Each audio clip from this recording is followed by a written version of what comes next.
Pretty good. We only had Do it as one today. There we go. All right, good evening, everyone. I would like to call our November 25th, 2024 school board meeting to order. Lisa, will you please call the roll? Director T. Felton. Here. Human. Here. Weber. Here. W. Felton. Here. Claflin. Here. Lalaberty. Here. And Chair Roush. Here. That's 7 present at 6 p.m. All right, if we could rise for the Pledge of Allegiance.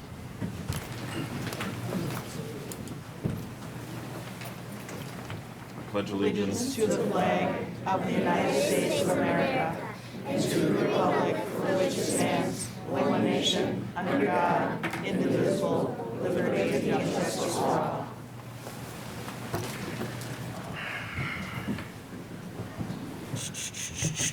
All right, I will ask for a motion to approve our meeting agenda for this evening, as well as that of October 28th, 2024, and the work session minutes from November 12th, 2024. Do I have a motion?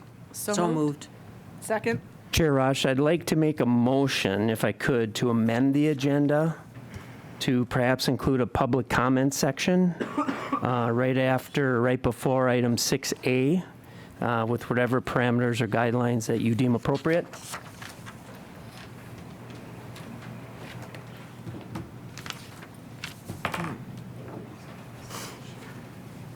We have a motion for public comment. Do we have a second?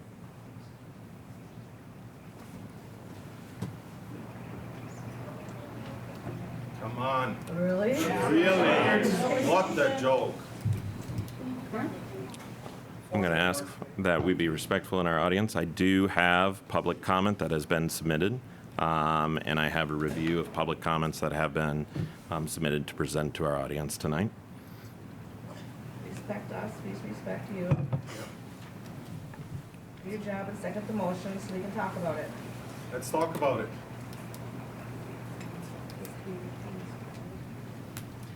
Second. Okay. All in favor, please say aye. Aye. We're willing to discuss this. Oh, discussion? I don't feel comfortable with it.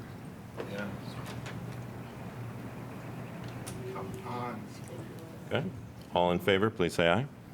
Aye. Aye. Can I say aye on the condition that you are able to present the public comments that have been made and that we ask that the public comments be something that's beyond what's presented? Sure. Okay. That's 3 ayes. Aye. I agree with Okay. Kim. Opposed? Nay. That the motion passes. After 6A, you said, Tim? Yes. No, right, I would, before 6A.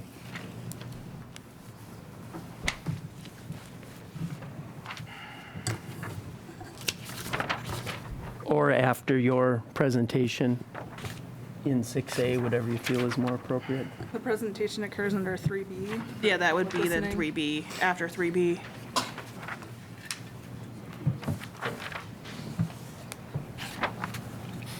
All right. We will begin tonight with Quality in Action, and I would like to invite Terry Britoy up in front with some guests. Good evening, South St. Paul School Board, Superintendent Zambrino. Just have to mention Kaposia Quality in Action and look at the room fill up, right? So we're here tonight. I'm going to invite Amy Winter up because we're going to talk about talent development. And talent development is a program that was brought to us through the research and the work of Amy Winter. And we're going to share with you what our launch has been the past 3 months, both at Lincoln and Kaposia, and just some kids to talk about their experience as well. So Amy, you want to come up and share some background? Thank you for giving me a couple minutes. I did ask to just introduce this group because I wanted to just give a huge thanks. This work has been just some new work in the district, and this work really could not have been done with the partnership and collaboration that's been happening at both Lincoln Center and Kaposia. And so we're going to highlight that tonight. I first, obviously, both Terry and Teresa have been very involved in supporting this at the site level.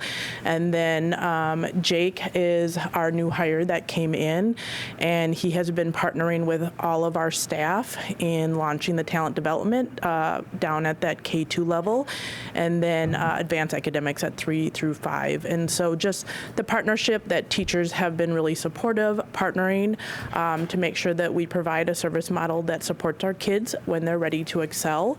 And then just the families who have really kind of received us and given us feedback to help make this be a success this year. So I do hope that we just kind of take a moment to really celebrate this work, and excited to hear what the kids are going to share tonight. So Jake. Excellent. Thanks, and thanks for having me here. I'm on the tail end of bronchitis, so I have my emotional support tea with lemon. I'm going to just put it right there. Let me turn on my slides here. That work? All right, first try. I just want to echo what Amy has said too. That I was seeing people file in, and I'm like, these are all the people that are really making the program go. Not to mention the kids, but I see so many teachers here that have been so collaborative and so welcoming, and everybody says, Jake, how's it going in South St. Paul? And I say, everybody's so nice. And it's really been, both at Lincoln and at Kaposia, it's really been my pleasure to get to know everybody and be really welcomed by these staffs. It's been really, really nice. And equally, thank you for welcoming me here to talk a little bit about what we're up to in talent development and advanced academics. So I want to give you a little bit of the big picture before we get to the main event, which are these nice kids that are going to talk about what they've been up to. As you know, we're, as a district, we're transitioning away from IB, the primary years and middle years, into something else. And this is the something else, talent development. And what it looks like thus far this year is kind of in two levels, in K2 band and the 3-5 band. And the K2 is what we call the primary enrichment program. It's talent development and talent spotting. And the rationale is to start to backfill some of the skills that some of our kids don't come to school with. Some of the experiences and some of the high-level thinking experiences that some of our kids have and some of our kids don't. It's also, K2 is a way, the program that we have in kindergarten through second grade is a way that we can find those students who show potential, who we can then include in advanced academics when they get to grades 3 and 5. And in grades 3 to 5, like I said, it's what we're calling advanced academics. And it makes a nice acronym, TDAA, ta-da. And you can't have a program without a snazzy acronym, right? And the advanced academics will be, excuse me, both in literacy and mathematics for kids that need an additional challenge. And we know that that's an area that in both of our schools, both our elementary schools and then middle school and high school, that we need to focus upon. We need to give kids more challenge, kids that need more challenge. With, again, the goal being finding those kids in K2 and then challenging those kids throughout their school careers. Is it appropriate to just say jump in with questions? If you have questions, like, Sure. I'm a teacher, so I'm well used to being interrupted. There's no, Perfect, thank you. You're not going to hurt my feelings. So part of the talent development program that we're going to do involves a formal identification process for advanced learners, which will happen at the end of second grade. You can see the details there. I'm not going to read the slides to you. And I promise I won't, because that's one of my pet peeves when someone says, I'm not going to read the slides, and they read the slides. You're all our readers, I'm sure. We'll use something called the COGAT test, which is a test of cognitive ability. And we'll use it as a universal screener. So every second grader in April will take this test. It's about an hour-and-a-half test. And what it does is it provides us information about students' cognitive ability in literacy and in math, and in thinking skills in general. The beauty of it is that it's language agnostic, which means that our multilingual students can take the test at the same time. It doesn't involve reading, it doesn't involve language. It's a somewhat unique test that way. We'll combine the scores from the COGAT test with FAST levels and also WIDA levels, which is a measure of English proficiency in our multilingual students. And then curriculum-based assessments that are embedded in wit and wisdom and in math expressions. We'll take that as a whole picture, and then we'll be able to identify students as being advanced learners to be a part of the advanced academics program in 3rd through 5th grade. So again, for the little ones, what we're up to is really talent development and talent spotting. And we're looking to find kids, we're especially looking to find kids from underserved populations, students who don't normally show up on the FAST test, who we know have high cognitive levels because we know that students, we have cognitively advanced students, we have quote unquote smart kids from every population, right? It's a normal distribution. They come from every single population. Cultural, religious, linguistic backgrounds, racial backgrounds. We need to find those kids. And we, I'll use the royal we in gifted ed, have traditionally done a very poor job of finding those kids, especially our multilingual kids, our students of color, kids who are homeless and highly mobile, students who receive free and reduced lunch. We haven't done a great job of finding those kids. And that's what this program and the talent spotting is really meant to do. So what it looks like, basically, you can see a nice picture of Ms. Gross' kindergarten class at Lincoln. Rapt attention, and they were like that the entire time, I can tell you as I was teaching. I'm just finishing up the first 4-week cycle of whole group lessons in a thinking skills curriculum called the PETS program. Starting after Thanksgiving, I'll do 4 weeks of targeted small group interventions with kids. To again, kind of start to backfill those experiences that some of our students come to school not having. And then I'll go back to 4 weeks of whole group lesson, and then back to four weeks of small group lesson. Again, the whole group is the talent spotting, where we can start to find those kids. And then the targeted small group is the skill development, to backfill those skills for our students with high cognitive ability, but maybe low skill development yet. Can you give an example of what like those missing experiences might be? Yeah, for sure. So this past week, just as an example, with the kindergartners, I was working with, I gave them random squiggle line drawings, and then they were completing them, making all kinds of, some of you have experience with kindergartners, you can imagine what they were. First graders, we were working on deductive reasoning, so solving mysteries by looking for clues in pictures and then auditory clues and logic puzzles. And my second graders, we were using Venn diagrams to classify objects with 3 and even 4 rings. They'll be very happy to tell you. So it's those kind of enrichment experiences that some of our kids already have. Some of our kids are, oh yeah, I know that. But some of our kids, it's a brand new thing. And it's starting to develop those thinking skills and start to backfill those skills to put everybody in a level playing field as they go into that advanced academic stage in 3rd through 5th grade. Thank you. Yeah, anytime, of course. So this year, the 3 through 5 advanced academics looks like book clubs, literature groups, with in grade level specific bands. And these young people behind me here are part of that. They're going to come up and tell you about it in just a minute, which I'm very excited for them to do. Eventually, we would like to expand, again, I'll use the royal we, the 3 to 5 program into doing both literacy enrichment and math enrichment. And me and my staff, it's just me, are researching ways and looking for ways to make that math enrichment happen expeditiously and responsibly and intentionally. I'd envision the K-2 program still being the exact same, the talent spotting and talent skill development, but expanding the 3-5 into doing math as well. And Frank, to be perfectly frank, I'm only doing literacy because there's only one of me. And I was able to do literacy and still see every grade level at every elementary school. Okay, I came from Minneapolis, so I can say every elementary school, but here I can say both elementary schools. It's a much easier commute. So this is the impact, and I feel pretty proud actually, and I feel pretty good about the fact that we've got the program up and running by the middle of October from a brand new program, and these are the kids that I see each week. In the book clubs, it's about 153 kids, and then I see every K-2 classroom once a week, also. The thing that I love, and the thing that's closest to my heart as a teacher, is the equity connection for this talent development model, talent development lens of way of looking at advanced learning. Is that backfilling of skills, I think, is really important to me, because like I said, we know that advanced learners come from every population. And we've got a lot of different communities, a lot of different populations here in South St. Paul. And this is a way that I and the classroom teachers can start to look at our kids differently, look at our kids in a way to start to see their true brilliance. And then we can bring that brilliance to the fore and develop it and work with it. An example of that I'm excited to get started as soon as my book order comes in, is to start a Spanish language book club at both Lincoln and at Kaposia.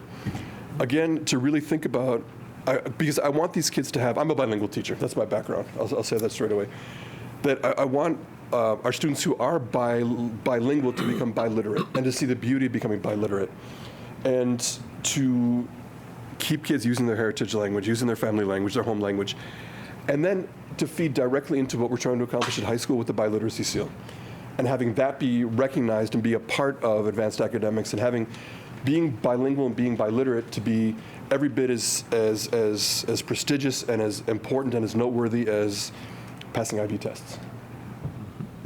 In my opinion, it's just that cool, and it's just that important, and it's just that imperative on us as educators to point that out and to make that real for kids. So that's plenty of me talking. I didn't even need a sip of my emotional support tea. I'm pretty proud of myself. Principal Bertrand. All right. Well, thanks, Jake. So Jake, he is the team. He is the talent development team, really. And so the amount of kids that he has seen and had an impact on already is really huge in 3 months of work. And you're going to hear this from the kids, too. Where does talent development fit in our system? It's part of our puzzle.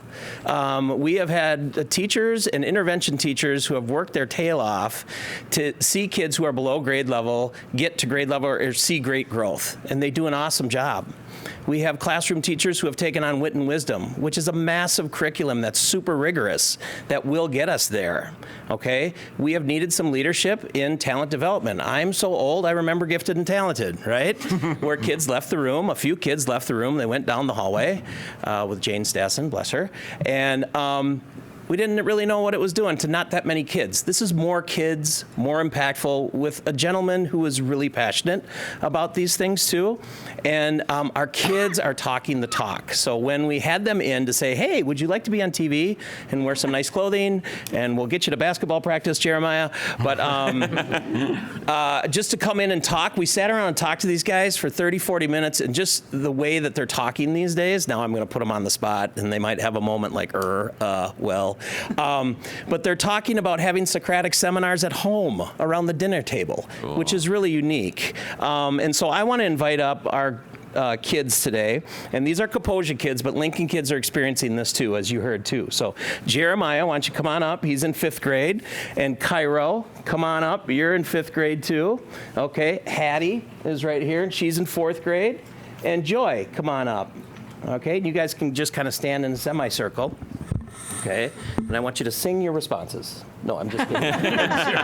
Just kidding. So Jeremiah, you're in 5th grade book clubs, right? Mm-hmm. Yeah. What do you like about book clubs? I like getting to explore like different types of books and like getting a understanding and like a deeper meaning of the book. Yeah. You used a different term when you said type of book. What did you call them? The genres. Different genres. Okay. What's your favorite genre?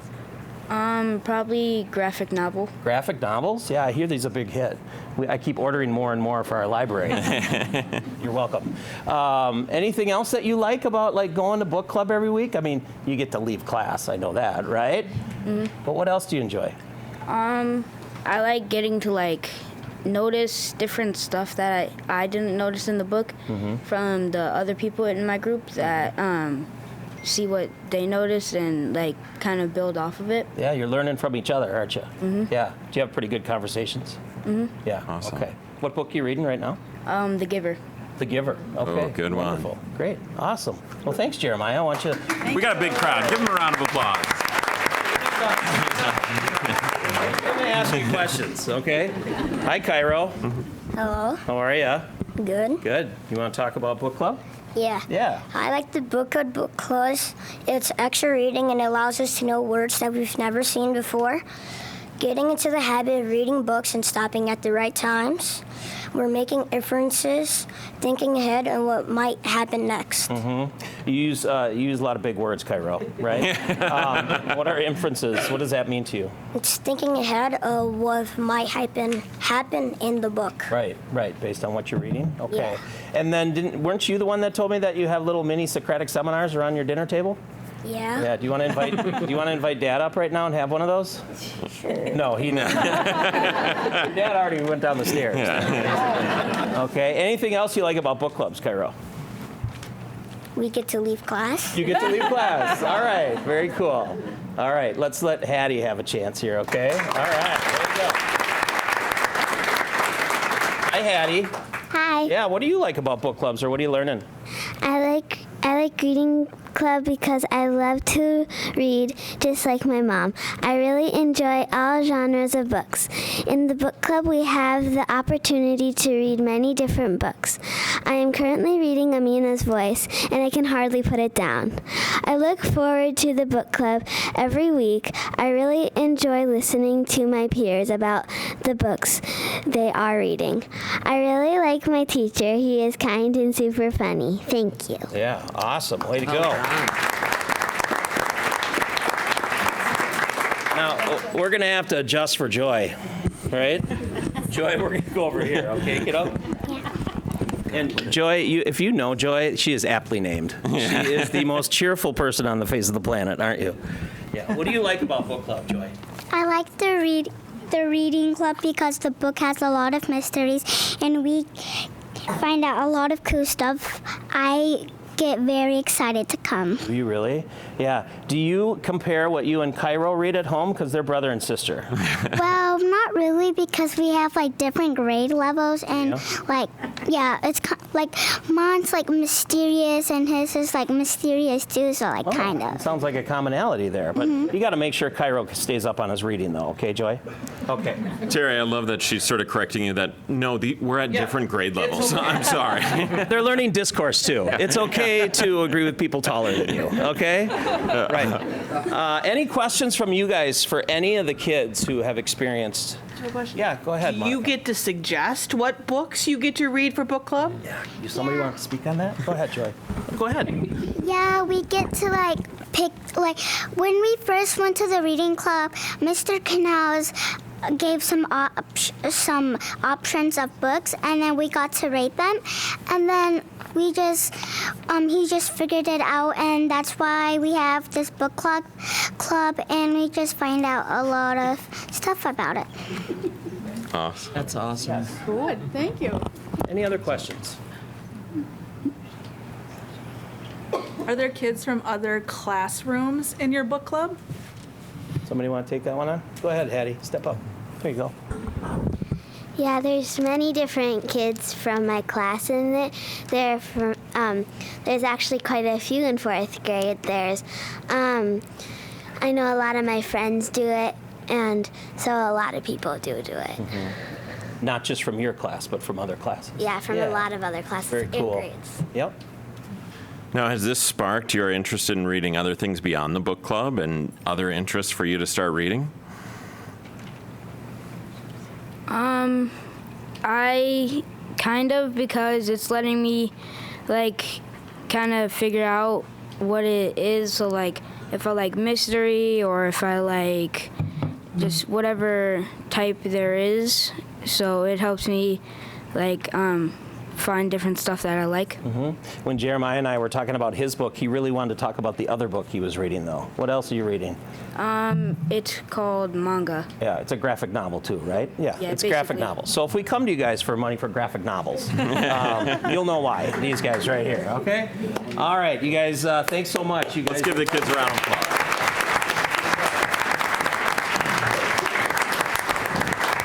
All right, they are absolutely loving it. And you know what? Back in the... Oh, hi, Hattie. Do you have more to say? You know, as I was alluding to back in the day, I mean, I was a fourth grade teacher. I remember having book clubs in my classroom, right? There is so much to teach these days. And Wit and Wisdom is a monster, and it's really rigorous, and our teachers are doing an awesome job implementing it. They really are. So having the leadership of Jake, and hopefully one Jake in our building one day, I don't know. Can you, maybe two Jakes? We could have two Jakes, right? This is really a need. What's that? Science was last time. They're working on cloning. They're working on cloning, yes. But, you know, some of the reflections we've got from families over time is kind of missing that. My kid can go, go, go. How can you let my kid go, go, go? And I don't mean leave the district. I mean academically. They can do. And we just have to set the bar here, and they will reach it too. And so I just want to thank Amy, and I want to thank Jake and all these kids for taking such a great interest in this program. So thank you so much. Question quick for the sort of, you know, adults as a part of this program. For students who participate this through the elementary school, what's kind of the next step when they move over to the secondary building, and how does that sort of align with our curriculum through there? And I know that's like next step and when this is at sort of full maturity, but how does that align? No, it's a great question, and that's something it's definitely on my plate, and we're looking to make a not just a K-5 but a K-12 continuum of advanced academics to see what we're doing in middle school. And I've started working with the math team a bit in middle school to figure out how we can move kids through advanced academics in elementary school seamlessly into middle school, and then how that can connect into the IB, PSEO, college in the schools, whatever the advanced academics that kids are going to be engaged in high school. I love that. Preview of coming attractions. I love that. Yes. I love that. Question. That means. So how does this identify the kids whose intelligence is in their hands? Not just the book, paper, pen learners, but the kids that this is where their smarts are. Another great question, and that's part of the 3-year plan that I've worked up is that eventually the advanced academics will not just be literacy and math, but that it will involve especially the arts, because we know we have kids who are talented in, who are talented in drama. Can I just say dramatic? Is that who are talented in movement and in fine arts and in dance and all of these things. And the problem is cramming it all within a school day, for one. So perhaps it can be extended into community ed. It can be part of an after-school program that we can have kids identified as part of our core school day, and then connect them with services that will enrich and keep them going in those pursuits. Because you're 100% right. Yeah. So that will be addressed. Yes. We've had a lot of conversations around, we can do a lot of work on trying to find the right metrics to identify students, but if we're not serving them, we're not doing any good with that information. And so I think, again, it's always that balancing act of providing really quality and also like how do we serve our kids and where they're at, knowing that talent looks different with each individual. So we definitely have been having some conversations on how we can stretch that out beyond just math and reading. Absolutely. Yep, we agree with you. Excellent. All right. I'd just like to make a comment. 2 of my kids have been joined, and I hear about Mr. Canas at least like 3 times a week, and word wizards and all the little jobs that they get. They are so pumped about it. I'm hearing so much about the giver. So I am super excited to see this continue to grow in our district. And I mean, if I'm seeing that excitement just like from 2 kids, I can imagine the 564 you're reaching out and it continuing out. Oh, thank you. That's very kind. Well, it is very exciting. I know Terry, Principal Brico, and I have talked a lot about some of the things he's heard people leaving the district because we haven't had, and this is one of the things that he and I talked a lot about. So I'm excited for you, Terry, that this is coming to fruition because, you know, we need to support our kids who are struggling, but we need to push for the kids who are ready to go. And as Nikki mentioned, you know, that looks different ways for different kids. And so it's really exciting. And you know, we'll see over time, but we are coming in over projection in both of our elementaries. And so can't help but think this is part of it when kids are going home and sharing stories like that on a daily basis. So thanks for your contributions, Mr. Knaus. It's been great. Pleasure. And Terry for your advocacy and Amy as well for pushing us to do this. It's great. Yes, thank you. And thanks to the staff as well. Yep. Let's give them a round of applause.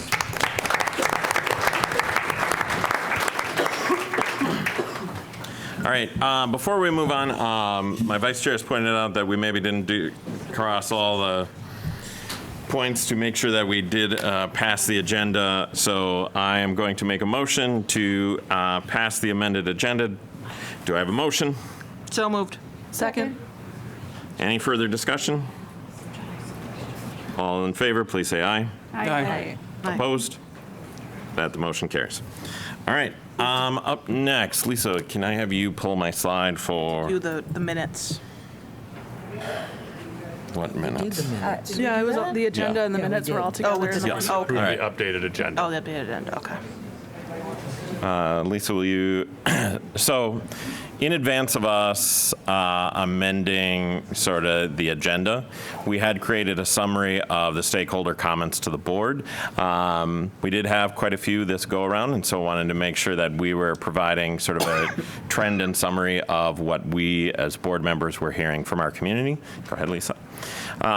So there are three big trends that we'd heard some information about. We still had one individual come in person to discuss a MazeWorks curriculum with us at our work session, which is the time that we regularly do our comments to the board. We had one public comment submission expressing some concern about some school safety issues. And then we've heard some feedback from the superintendent's contract, both a positive and negative side, which I think, I imagine, has brought many of you here.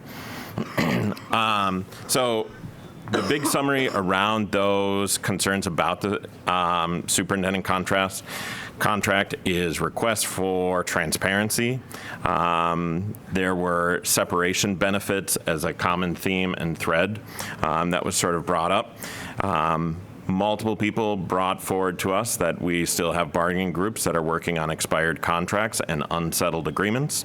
And then some concerns about statewide budgetary shortfalls that are happening in a lot of other schools. And then there were our concerns about academic outcomes.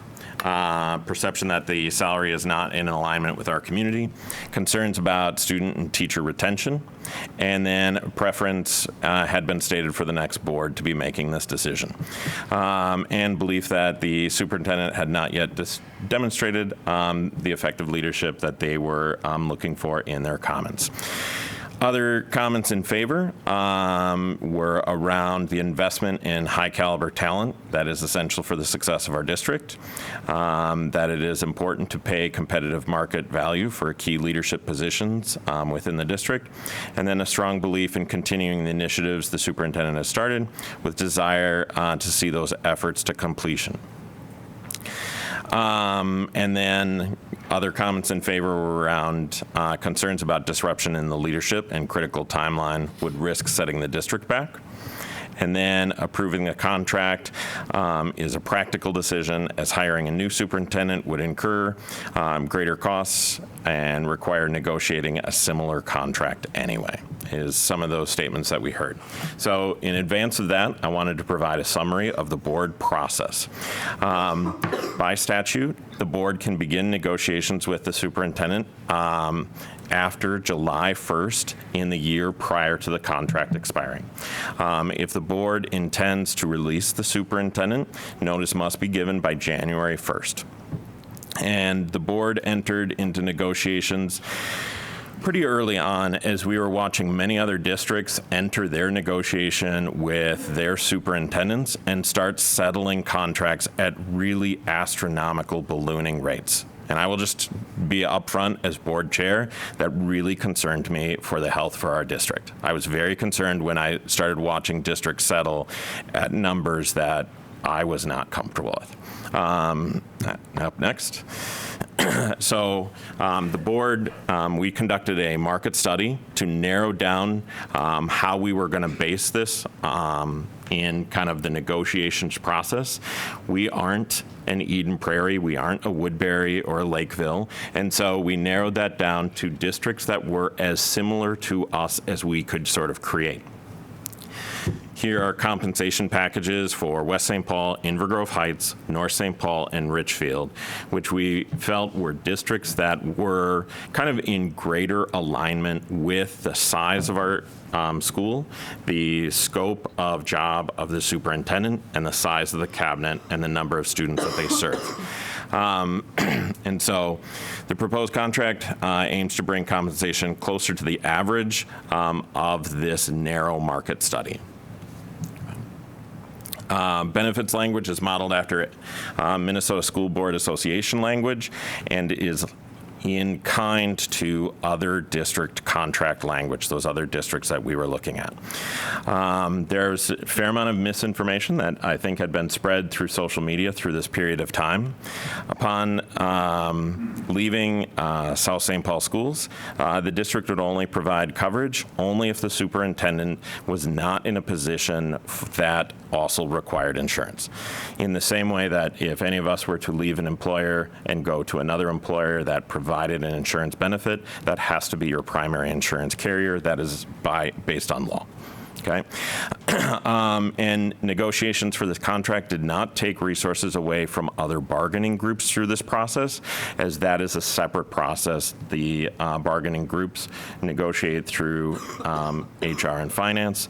Negotiations between the superintendent happen between the superintendent and the board chair. Okay.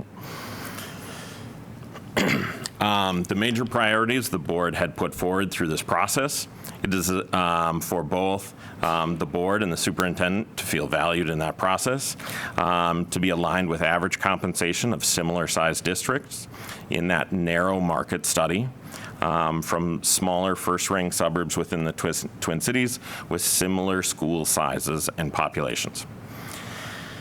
And then to also be based on the performance evaluation, which shows the superintendent to be an effective and highly effective in the categories that we ranked them on. And we have a summary of that coming up later tonight as well.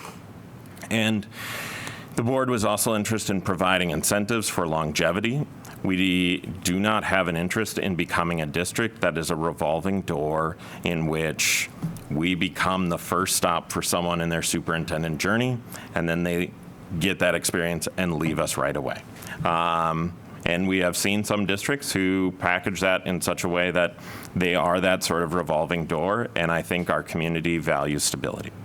And so, and then growth in some of our academic achievement, our graduation standards, and consistent attendance demonstrated growth for our district during this time.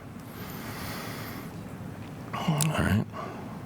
So those are the summaries from the comments to the board. We had received an email through the forum and in the in-person session last time. Per Tim Felton's addition to our agenda to do public comment, we still have a fair amount of business that is on the board. I would ask that we consider the information that was there. We have heard a lot of this information, and hearing the same information over and over again, I think, is a challenging use of all of our time.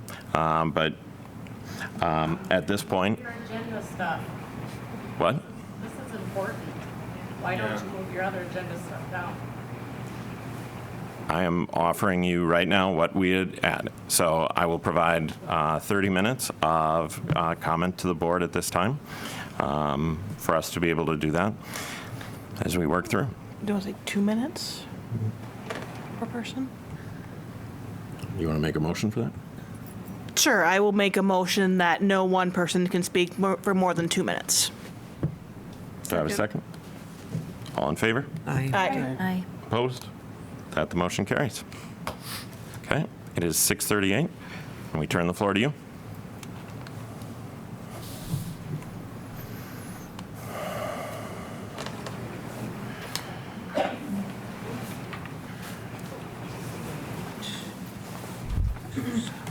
Hi, for most of you, or for those of you that don't know me, I worked for the district as a teacher for 23 years, retired.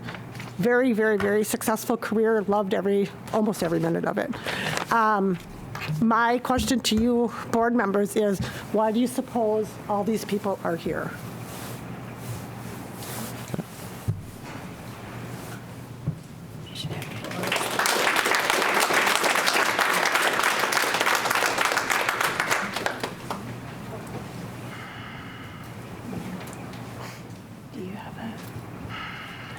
I just want to ask, how can we move forward with raising somebody's rates when I've been without a contract for 15 months?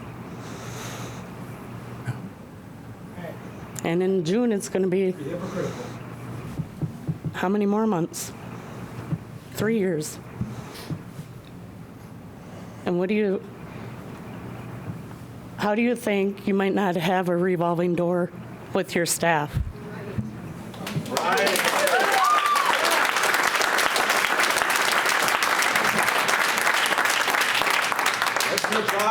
Does nobody care? John, should they be introducing themselves? I'd ask that, comment to the board. This is your period of time to express how you feel and to bring your concerns. Wendy Felton has requested that we identify ourselves when we come up for public comment. So my name is Carsten Dorn. I have a few questions to Dr. Zambrino here. So first of all, is there really staff members who are running with no contract at this point? Yes or no? Yes. Okay, thank you. And that is part of your negotiation, is that correct? Yes or no? We negotiate with all of our bargaining units. Right, so but you are the main driver of negotiating with these people. The board sets the parameters for negotiations, and then we have a team that does bargaining on both sides. Still goes into your bucket of things to do, correct? Absolutely. Okay, so that is not done yet. You are also one of the people who brought in a new curriculum, especially the MACE, which you know there was a little bit of a controversy with his books, correct? Yes or no? Mm-hmm. Okay. So I don't really know what this rush is in terms of negotiating the contract. John, thank you. We had the conversation maybe about a month ago for half an hour over the phone. And thank you for calling me back. You never did. Thank you, Mr. Zambrino. Well, must be Mr. Yeah, it can happen, right? Yeah, no problem at all. I would absolutely call you back if I knew you'd call me. So bottom line is there's two new board members coming in. What is the rush to now squeeze it through a hole and get it done? I know, John, you're a reasonable person. There's literally, 5 weeks left? Not even 6 weeks left until two new board members coming in. So my proposal, don't throw it out, but at least table it for some people who maybe have some feedback. And I know you said multiple times we worked really hard on the new curricula, on the new school district contract here for Dr. It's 2 minutes. Okay, thank you. I think I'm done. I mean, this is just, hopefully we can table this until the new board members are in, and that's all what I have to say. Thank you.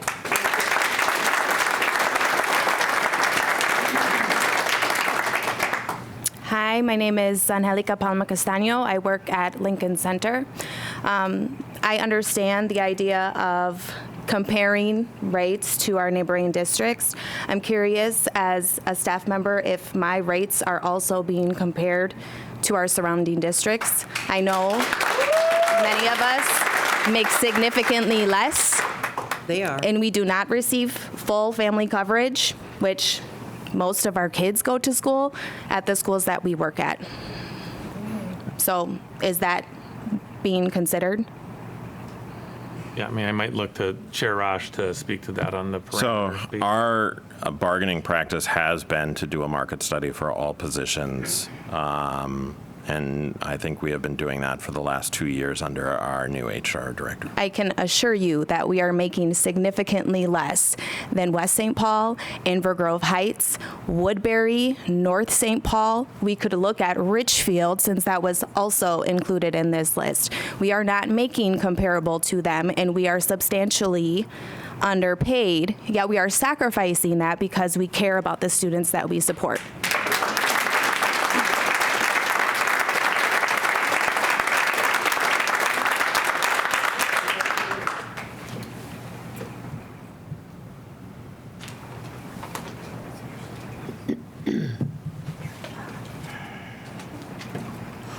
Hi, my name's Candy Evanoff, and I'm president of the Paras Union.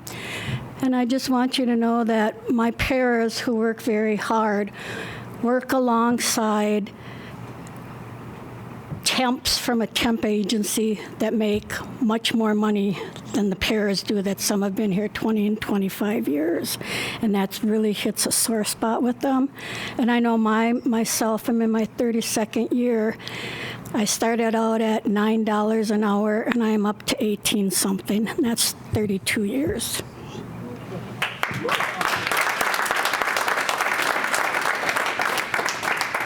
Hi, I'm Olivia Smith. I'm a special ed teacher at the high school, and paras are essential to my job. I tell the paras I'm the mouth, and they are the arms and the legs, and it doesn't work in my role without them. And I have seen paras from temp agencies experience greater rates of turnover than the paras that are employees of this district. And I really want to support them in staying here, because as other people have mentioned, they are sacrificing higher rates of pay, better insurance for their family members to be here. And I want to prioritize them, because I know a lot of paras that have multiple jobs and aren't able to be at school board meetings at night because they are taking care of children or family members or working. So I really want to emphasize the importance of paras and how important it is that they have a fair and just contract.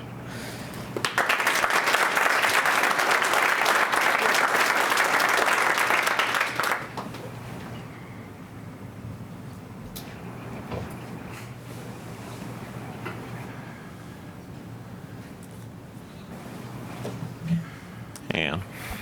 Good evening, board members. Dr. Zambrino, my name is Ann Cunahan, and I am a lifelong resident of this crazy community.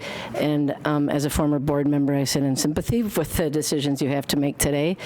In addition, I'd like to say, just for clarity, I'm also Pete Schultz's sister, and I am proud of the work that he does on a daily basis, has done and will do for the kids in this district. I love you, little brother. Proud of you. And I will just say, I'm not on staff. You, I think, can get enough feedback should you choose to reach out to staff members to get that and assess Dr. Zambrino's performance.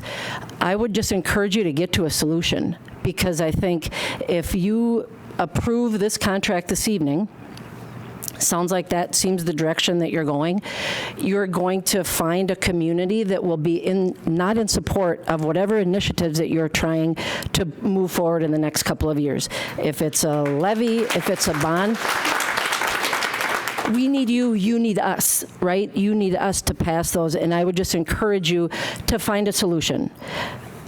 And I shared with John, I don't have a problem with Dr. Zambrino. I have a problem with this community not being in a position to support the kids of this town, and let's work towards a solution. And I don't think that means to vote for a contract tonight. Let's find out a way to get it done. Thank you.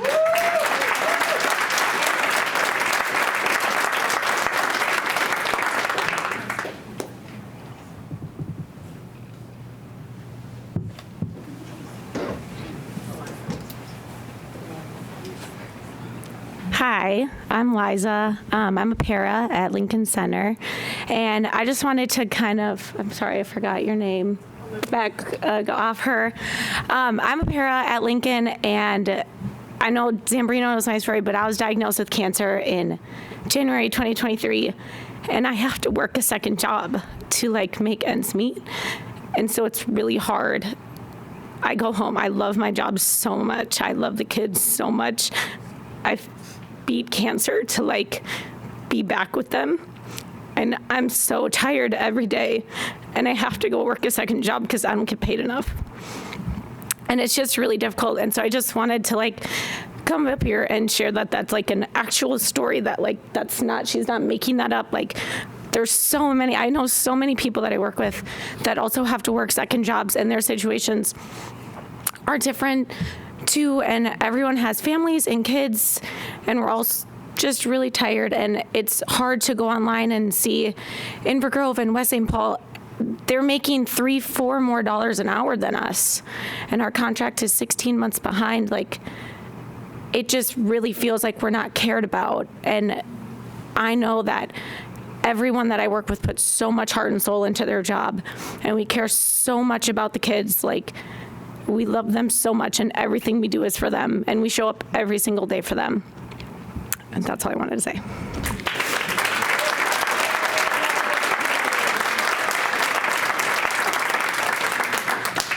My name is Jose Castillo. I have a Kaposia student, seventh grade at middle school, and a high schooler, and respect to you, Mrs. Umbrino, and to the board.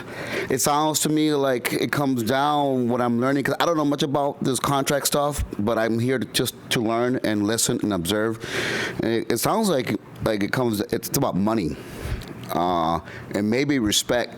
But I just found out 2 days ago that there's a bunch of cafeteria workers that work in the cafeterias, and that they don't get paid or something, I think, when they're off school, or some of that part-time or working not full-time or something like that. So I don't know if I need to research more of that. And then I know there's a situation with, I'm learning about staff or teachers not being underpaid or something. And I'm thinking if maybe we should look into everyone's positions at the, not just your position, but everyone else, all the schools and district and teachers and those working at cafeteria, and look into them as well, and not forget about them too, because it sounds like you get a raise, maybe they should get one. You know, respectfully, or if we're behind somehow, let's look into that. We have a lot of the communities get together here, but I think maybe we should put it on pending status or something for the research and figure out if we can come to a conclusion with peace. And it comes down, I'm learning about the community, but I don't know if it's true about the teachers or the cafeteria workers, or they don't get paid, or they're doing a contract or something. While Thanksgiving coming up, they don't get paid Wednesday, Thursday, Friday, and Monday. So I just wanted to come up here and say maybe look into that. Other people, staff who are representing them, they're not getting paid where they're supposed to get paid. And then also like the sports facilities, I heard that something about City of South St. Paul and this district are both working together now or something. You guys teamed up. What can we do for sports? Are you renting out the gyms to the other sports players? Stuff like that, So I just want to come up with respect and see if we can take care of all the other workers too. Thank you.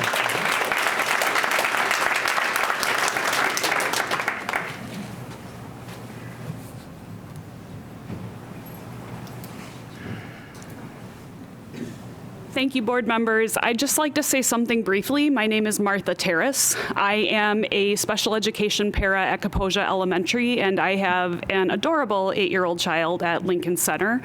Mr. Rosh, I just want to say I take some umbrage at one point you made up there on the screen. You said that these are separate processes between the two unresolved collective bargaining units and then Dr. Zambrino's. They may be separate processes, but they draw from the same pot, and that pot is taxpayer pockets. And the taxpayers are speaking very firmly and directly about what they want tonight. And I do ask that you respect that as you take your vote. So, thank you.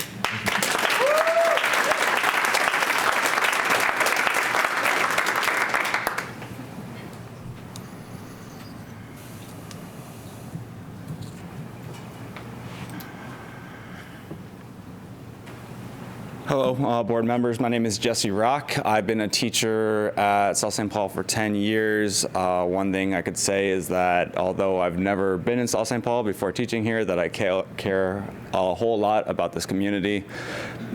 Tim, I just want to thank you for giving the community a voice. I don't go to many school board meetings, but I imagine attendance is a little higher than usual tonight, so thank you for giving us the voice to be here. I would just like to say the reason why I'm talking right now and the reason why I'm here tonight is just for a lot of people here. John, you talk about the salary compensation and comparing those things. And it seems like for the paras, we've only heard from the paras tonight. We haven't heard from clerical, and we haven't heard from maintenance, whose contracts are still under negotiations. But it seems like their negotiations could be maybe favoring a little more their way. But I think the biggest reason why we're here is not a matter of Dr. Zambrino, but it's just the amount of priority you're putting on certain positions in this district by voting yes on this tonight, it is sending a very clear statement to everybody that is in attendance and the South St. Paul community that this position that we are voting on is more important than paras, more important than maintenance, and more important than clerical. That is, I mean, that's why I'm here. And it's not...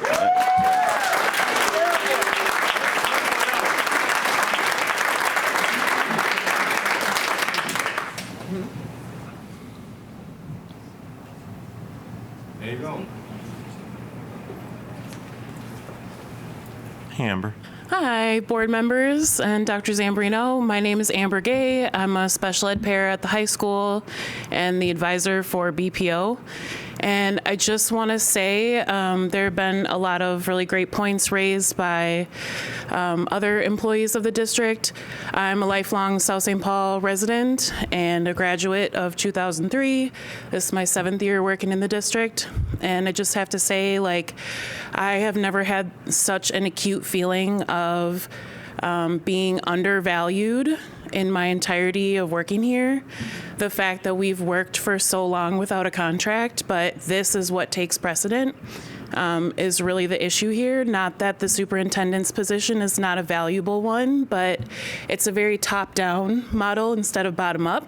And as you can see, the people who are at the bottom, so to speak, are really powerful people, and our district would not function without them.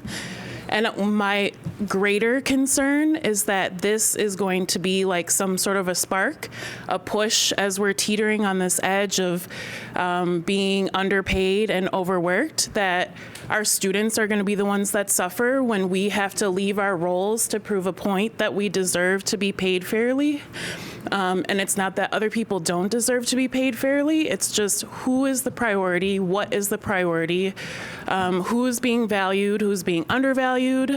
I can't stress this enough. Like, I have 2 kids that go to this district. I work 2 jobs for this district.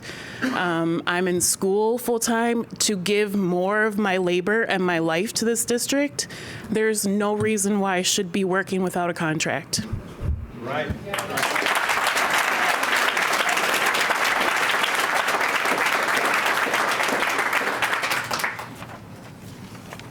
Good evening. My name is Tim Canale. I'm a resident and teacher in South St. Paul, and I appreciate the opportunity to speak.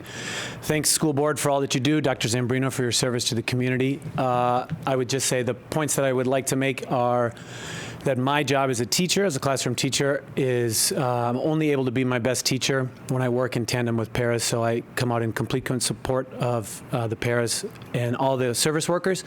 I understand the board's frustration that so much of what you do is tied into privacy laws and legal concerns, and I think that's really, really true.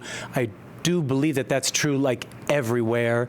All school boards do that, and I think the feelings that have been expressed here suggest that we really need to, moving forward, focus on this idea of curiosity. Not everyone here with concerns has personally attacked anyone. And if you have been victims of a personal attack, that is an awful feeling. And no one should have to be in public service or work in schools and be victims of a personal attack. That is not okay. But my job is harder right now because the adults that I interact with are frustrated and they feel like they're not listened to. And so I think we need to commit ourselves to a curiosity. We are long moved past the previous administration. We are long moved past our new ideas, and what we should be committed to is a curiosity in which people feel heard and listened to. And there's a lot of people here, there must be something missing there. And I understand that everybody in the room is frustrated about things. We're frustrated that we're listening to these same things over and over again. But then the question is, in my class, if I try really hard and the students didn't learn it, I need to turn back to myself and say, what do I need to do differently? So I hope that we all can recommit ourselves to an idea of curiosity, because there are so many people that are passionate about this district, passionate about these kids, and right now we are wasting so much energy not at the kids. So I'm really hopeful that moving forward we commit ourselves to being curious about each other, certainly being respectful to each other, but understanding that we are not going to move forward with the goals that we all share if we are frustrated with each other. Thank you for your time.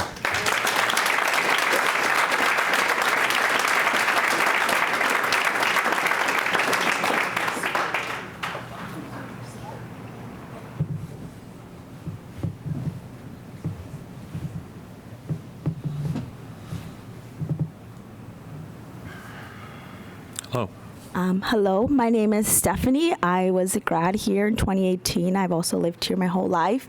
I'm a special ed para, and sadly, I'm sad to say that I'm from here today. As of today, I put in my resignation. I threw away my Grow Your Own grant because the school district does not value paras. It doesn't. It really doesn't. And as a woman of color, that is so discouraging. So discouraging. Wow, this is my second year going in, and I can't even finish. And I feel ashamed of myself at times, but I'm not going to be, because this is not my fault. As a student, you have failed me. As a staff member, you have failed me. As someone who lives here, the city has failed me. I don't know how many other students you are failing, but care for us. Listen to us. Not in one ear, out one ear. Listen to us, care for us, advocate for us. Because the students that we work with, if they don't have consistency, they can't succeed. They can't. And they won't. And that's something that we are just going to be part of this cycle, this educational cycle that makes students who are in the sunroom programs, who are in special ed classes, or have a para, or maybe our ELL students fail. So care for us. Take care of us the same way that we take care of these students here in this city. And I'm going to keep advocating, and I'm going to keep being here, because this is my city. And students deserve more. Teachers deserve more. Paras deserve more. I look at teachers and I'm like, and just like that, women of color also get cut off.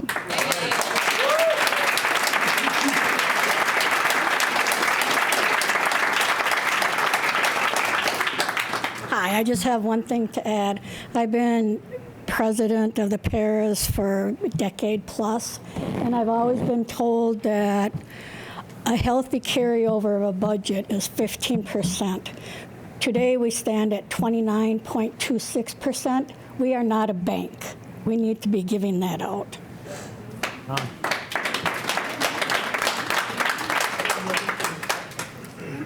Good evening. My name is Mark Westfall. I'm a parent of a student in the district, a resident, and a teacher in the district. There's so many things to echo tonight.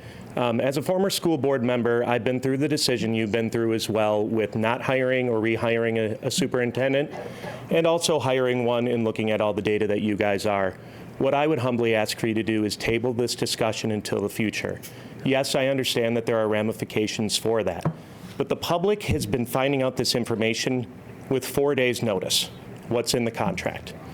The community deserves to be able to have input and understand what the terms of this negotiation are, and to see what the findings are that you've come up with for your comparable study. That's the responsible thing to do. The teachers in this district also need to have a voice at the table during this. To my understanding, the teachers union was not consulted or asked what their thoughts were on this. That's problematic. If the community doesn't have a forum to be able to look at what the terms are, to be a true stakeholder, if that's what our district has said for the past 3.5 years, we're going to listen to the stakeholders' input. Also, putting a 30-minute timeline, when you have a crowd that is this big, there are more than 125 people here tonight. They want their voices heard. I'd also urge you to extend this time to let those voices be heard by your community. Thank you.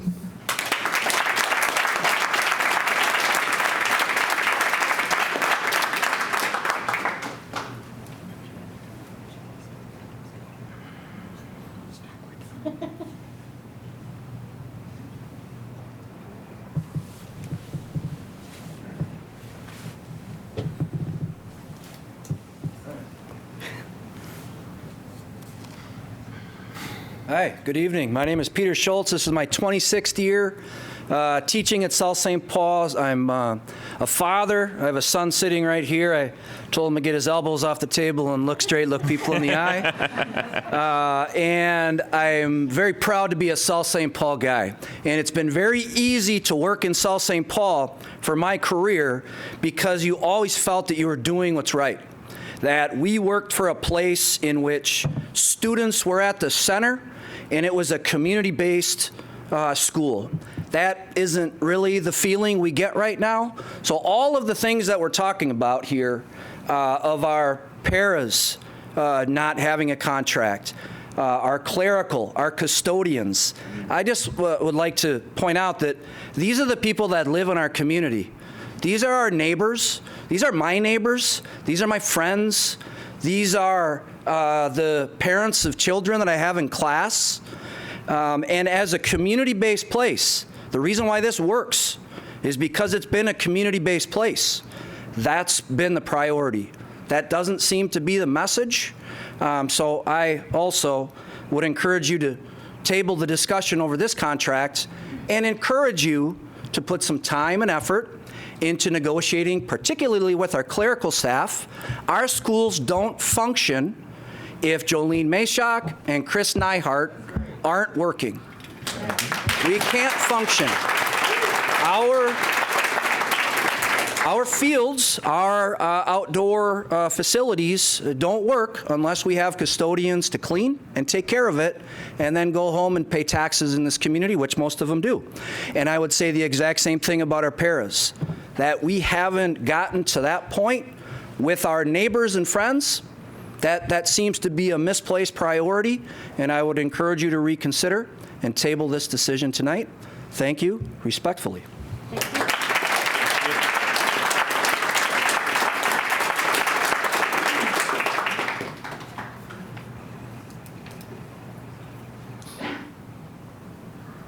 believe there's time for one more speaker if someone else wants to come.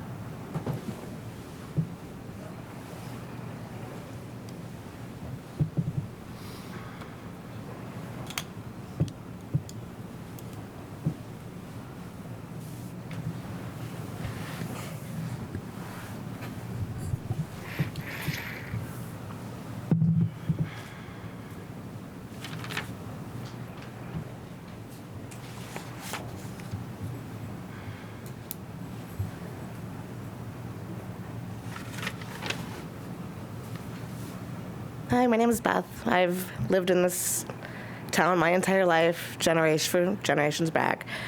I just have a question. You've taken the time to listen to what people are feeling. Are you going to be able to respond at all?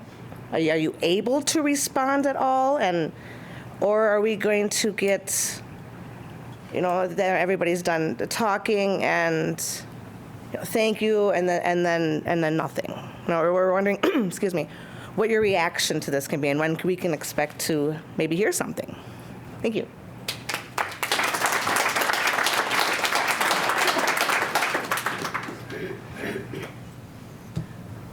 I think it's really difficult for us to be able to respond because the part of being on the school board is that we only have power as a board. And so all of us have our own thoughts and feelings of all the information and viewpoints that you've brought to us. And so I don't think we're in a place where we can respond as a board without it being a vote. That is how each of us individually and then as a board represent what's happening. That's well said.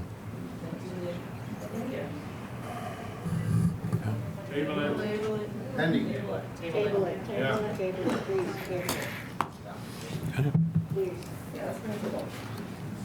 Can make a motion to table it till December?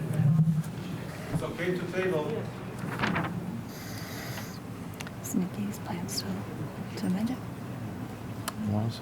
I don't know where she is right now. What's the Where do you process? sit? When is the December meeting? The 9th. The business meeting is the first, or the second. We only have the Monday, because we only have the one, yeah. Right. So it's What's the calendar date? Brian Pretty just said it quick, was, I think it's the 9th. If yeah. Can I ask for where we are on the ESPs so that that is answered in a public way? Yeah, so, it is, I first want to say, I was, as an educator, I'm a special ed teacher, and I taught English to students who are new to country. And so paras have always been an essential part of the work that I've done. I've tried to share that over and over again. I think when I look around the room and I see a lot of our ESPs, you've seen me in your spaces, in your classrooms with the kids, whether that's on the ground with them or whatever. I've never acted above that work. I never would, because it's such important work. Clearly, there's a need for some work around, relationship and repair on some things, and I'm committed to doing that work. I think it's appropriate. I will share a lot of the reason this is a very unique time with negotiations. We had a situation where the legislature added a lot of money. They were saying they were going to add historic funding, and so the notion was pause and go slow so we can see what money the state comes with. And so we held on at the teacher's request to wait to see what the state gave. And then once that came in, we gave our teachers the biggest pay raise they've had probably ever. So it was 10% over 2 years. And that set the metric for every other negotiation. Okay, sorry, Joe. It was 4 and 3 plus steps, right? Oh. Okay, sorry, Joe. I'm not at the table, so maybe Joel would be better to speak to that. I'm not at the negotiation table. I work with the board to establish parameters to give to the team. Contract, please. Yeah. So respectfully, please let them respond. Yeah. So I'm just saying it was a delayed process because typically when we're negotiating our teachers' contracts, we don't know what the funding is from the state. Historically, the state has given 2%. We usually come back, and I'm saying we meaning the large we around the metro. Historically, it's 2%, 2%, 2%. Does that seem fair, Dr. Burke? I'm not blaming anybody. I'm trying to. Settlement. I think it was a great settlement. Yeah. There was a long pause in the middle that was not on us. Okay. Well, I apologize on that. We've been short-staffed, so thank you for the correction. I am not. Short-staffed, we can go into cuts too. Yeah.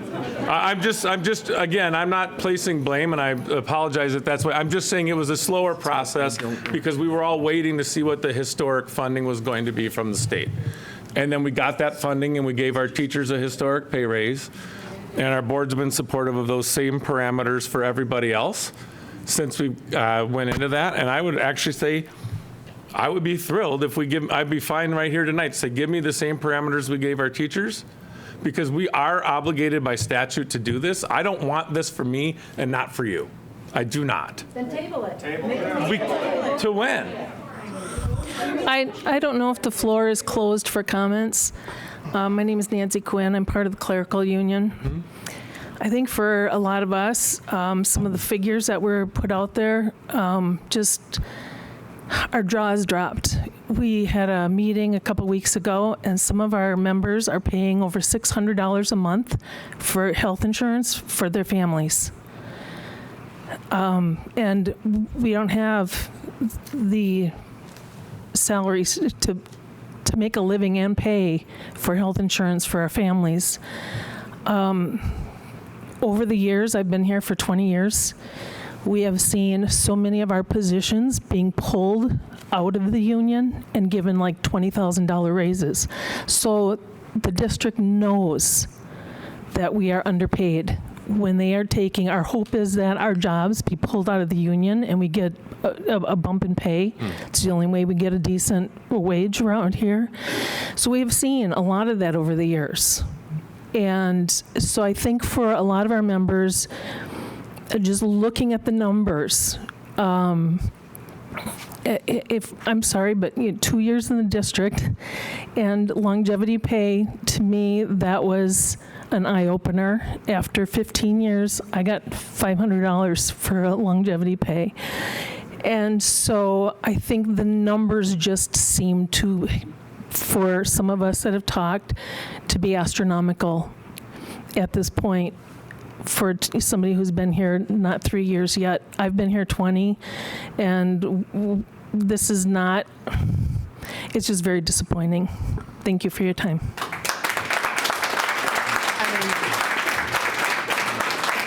I don't know that that's going to resolve anything. Hi, I'm Chris Bach, and we're done? Can I just ask that this is the last one for the night? You are welcome to. Okay? You are welcome. I don't want to go over the time, but thanks for it. I've been teaching here 34 years, and I love teaching here. I love the community. I love working with staff. And, you know, as a husband, as a father, as a coach, as a teacher, I'm best when I listen. I really am. And when I don't, I'm at my worst. My wife could tell you, you know, listen to me kind of thing, right? Just had a conversation with my basketball team tonight. I wanted to listen to them because we had an issue that we were, you know, disagreeing about, right? And so I feel like from what we've heard tonight, I don't hear a tone of we don't like Dr. Zambrino or he's not doing his job. It's, we think he loves it here and wants to be here. I would like to retire from here. I know that. You know so, I do, Chris. Since I know that, right? I'm just saying, I really feel like when I'm in my classroom and I say I'm going to do it this way and I don't listen to my students, that's when they just look at me and they turn to me and they say, why? You know, they get frustrated with me. And so just hearing what I've heard tonight, as a board, who, you know, we elect you to kind of represent us and we appreciate what you do, right? And I don't like the way we've spoken to you tonight, the way we've shouted out to you. I don't think that that's the way that these meetings should go, right? Thank you. I wish that, you know, we were acting better. But at the same time, hey, there's a lot of people saying the same thing, and they just want you to listen. And I think that would be very wise to do just because we want you to represent us. And that's what I want you to hear. Maybe just listen to what you're hearing, and thank you for listening, okay? Thank you. Thank you. I want to ensure that I don't violate any sort of open meeting laws and anything around there. I think that's an area that frequently boards can kind of get themselves in trouble. I am going to take a moment and kind of check in with my board members individually before we sort of advance through the parameters of this and sort of discuss where we are at. So I ask for your patience. I also ask that we have other moments on our agenda tonight that I want to make sure that we can kind of work our way through. So if you can give me a moment to kind of like work through my board and see where we are at and kind of have a discussion, and in a few moments maybe I'll give you a response about where we are at. Is that acceptable, Crown? Okay. Do we need a motion to recess? No, I'm not even going to recess. I'll just stay here. Okay, so I'm going to start down here. We need to go into recess? Chair Rosh? We need Chair to Rosh. recess. Can I'm we not have going to a, recess. I'm just going to pause for a moment and talk to a couple Okay. people individually, and then I will resume. I'm not going anywhere. I'm not going to hide from anyone. We're all right here. I would do a recess, but I would do a recess.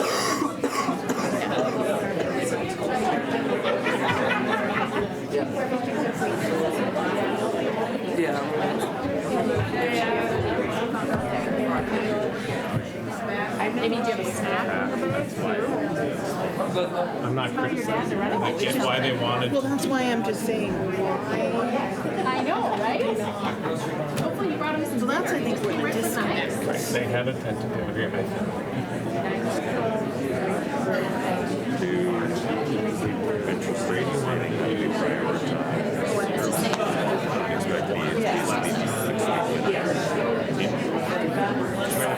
We're just going to go with the flow. Go. In addition. Something in your pocket immediately. That night, I don't know. Well, I'm going to check it. And retro. And retro back to July 1. 350, retroceded July 1. Yeah. Pretty soon. What would be your read? And like, so knowing that, like, we're like 40.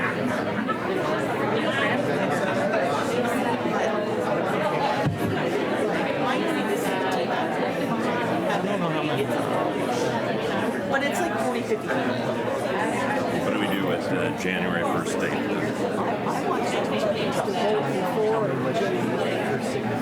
So, hold on. You guys can't, you can't Come down. Yes, I don't want to do a quorum. I will tell you. I will report.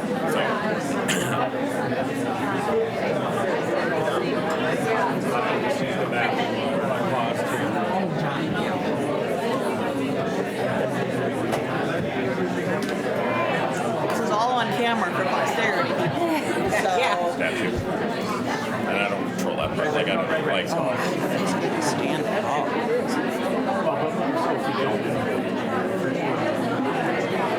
It's MSBA, what their council said to me is not approving it. Basically, it's putting a.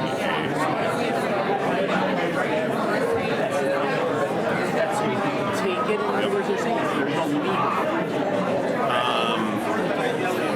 I don't know. I think we should know that. So until we know that, we can always put it on.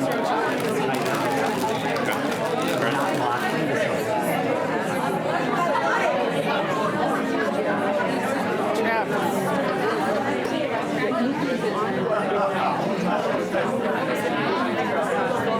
Things that we should be following and taking and doing. Okay. All right. Time? How much time? We're gonna recess for 10. Okay. Look at the C5, anything. Use your gavel. Oh boy. That's my school lunch. All right, folks. I want to express a little appreciation to Lisa Brandecker, who tells me that I have to break to recess. I want to express a little bit of gratitude to Lisa Brandecker, who's looking out for us, making sure we keep our board meetings Legal. Would like to thank Lisa Brandecker for making sure that we keep our meetings legal and above board. Seems that the required time for these discussions is going to mean that we need to make a motion to recess. We will return in 10 minutes. Okay. Like to make a motion to recess the meeting. So moved. Second. All in favor? Aye. Opposed? That the motion carries. If we could convene next door briefly in recess. Can all of us, or can only 3 of us? No, it's only a couple at a time. So actually, is this room still?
And then we will be You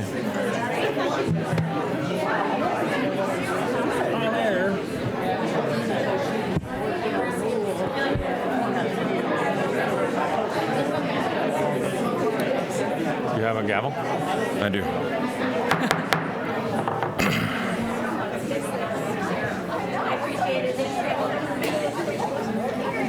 Here comes Nikki. And Monica.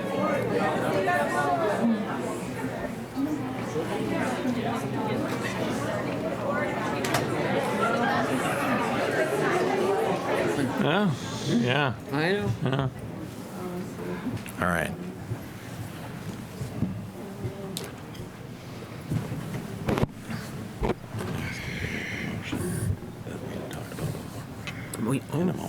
Okay. All right. I'd like to make a motion to reopen our meeting. So moved. Second. All right. I want people to know that your board members have heard you. We have spent a great deal of time listening tonight. And this is, I think, a complex process for all of us to make our way through. And so at this time, I would like to make a motion to table the contract until the December 9th meeting.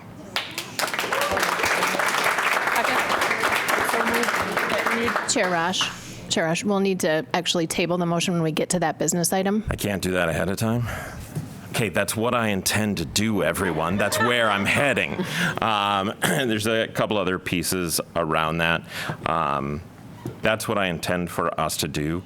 In the interim, in the time between now and then, the board is going to meet with the administrative team to set parameters for all of our bargaining groups that have yet to have settled contracts.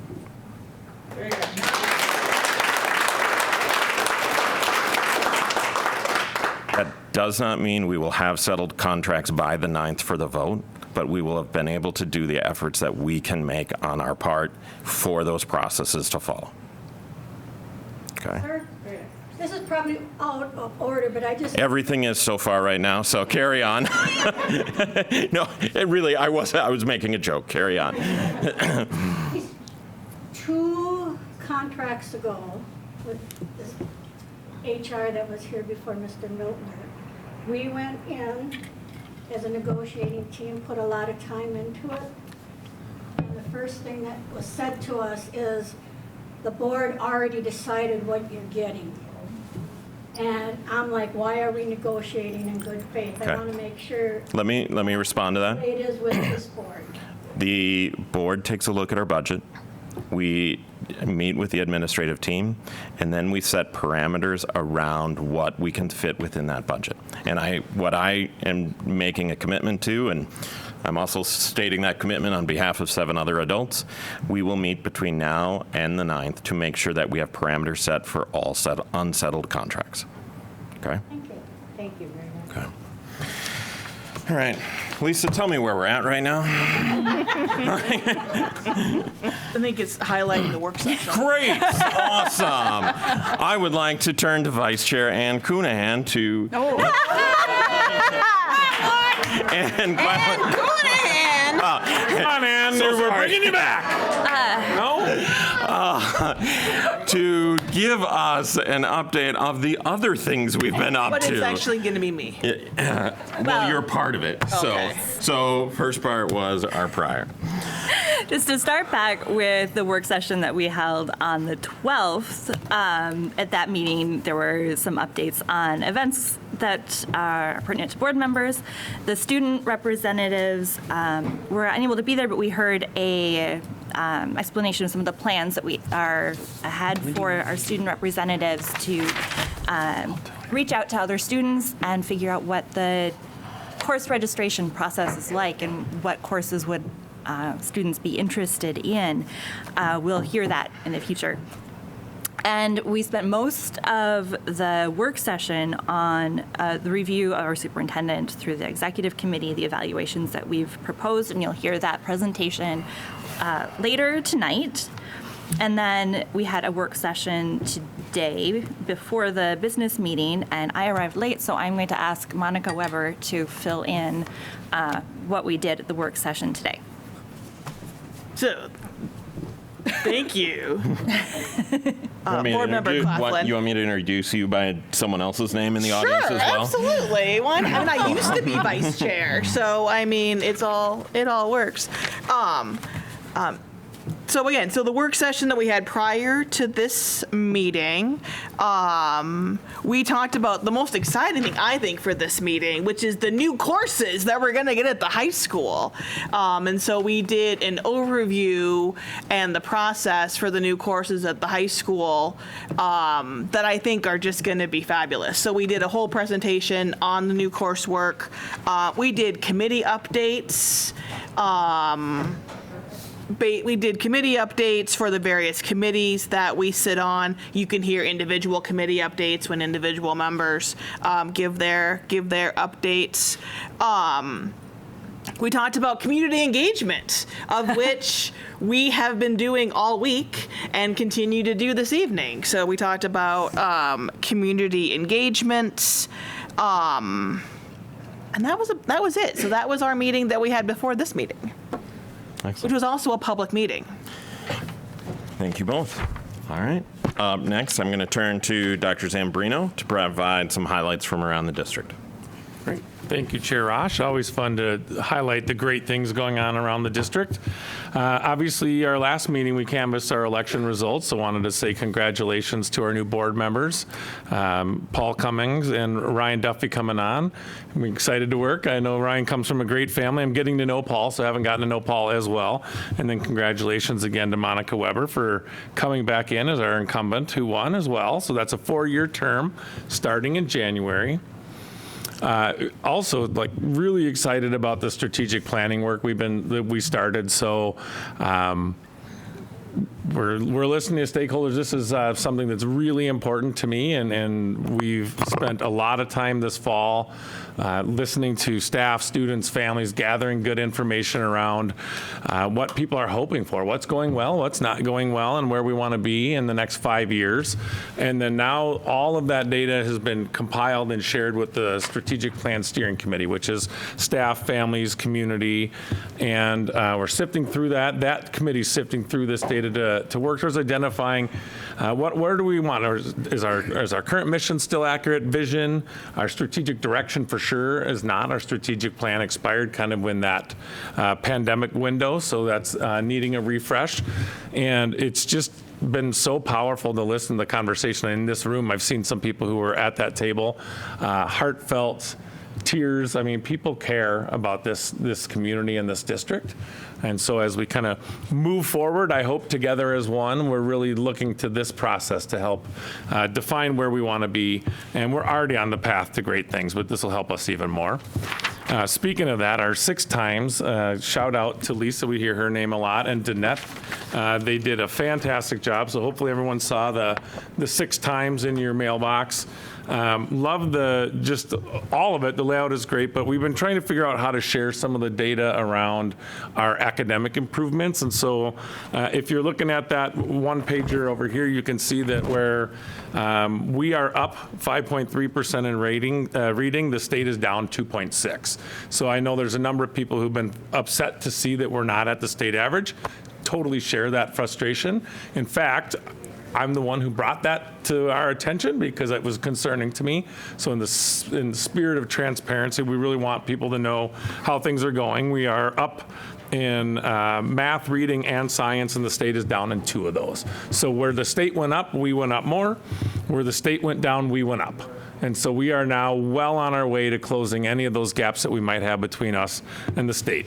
I have always said only bad things happen fast in schools and the good things take time, but we are seeing the fruits of the labor, the work, the things that you keep hearing in our quality in action is paying off. So hopefully the community had a chance to get into the 6 times and see some of the great things going on. We're very excited to, we're kind of had spent some time with our principals and team at the district really ramping up our kindergarten kickoff. And It's kind of been called registration, but we really want it to be so much more than registration. And one of the goals we have is for people to see the through line. So Principal Ochaki in just a little bit is going to be talking about the programming at the secondary building. And that's our intention, to really get that message to our families right from the beginning. You're our first little Packers. Welcome to the pack.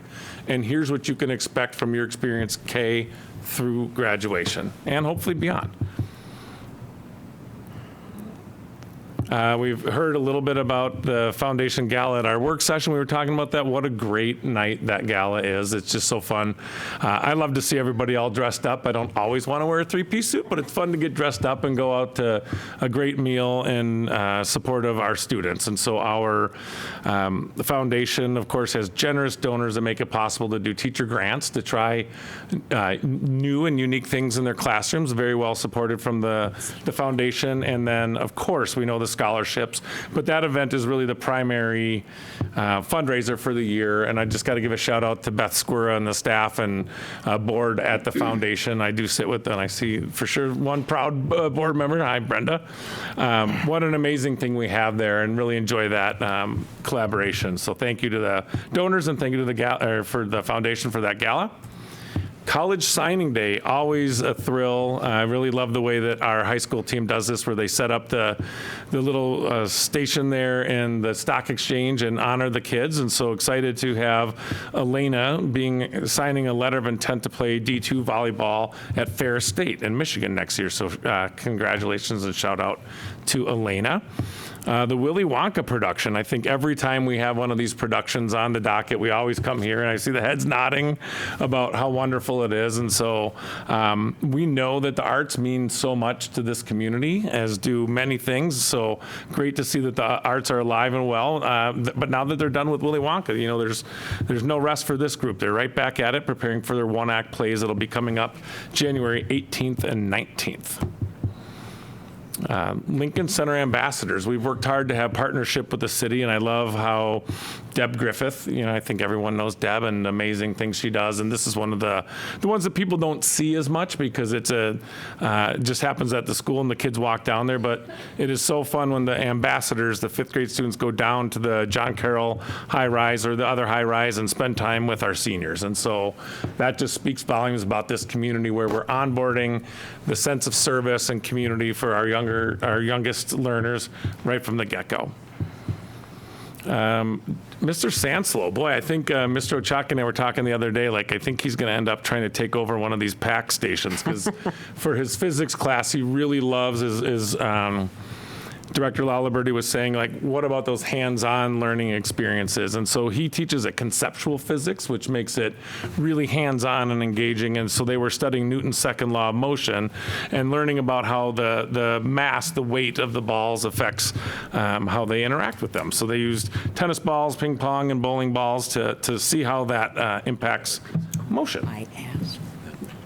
And then learning about erosion. So our first graders are learning about erosion in their science specialist classes. A reminder, this year is our first year where we have a science specialist at both the elementaries. That was also part of our stakeholder feedback, where we heard a strong desire for science education. And so we brought that in, and we have two amazing teachers who are hitting a home run already, and we're meeting with them to review curriculum and some other things. Amy Winter and her team are working on that now.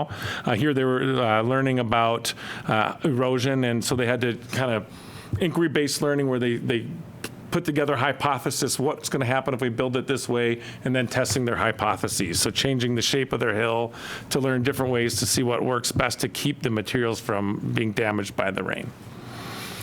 Some dates to remember. We are off Wednesday, Thursday, Friday for Thanksgiving break, and then we have a staff professional development day on December 2nd.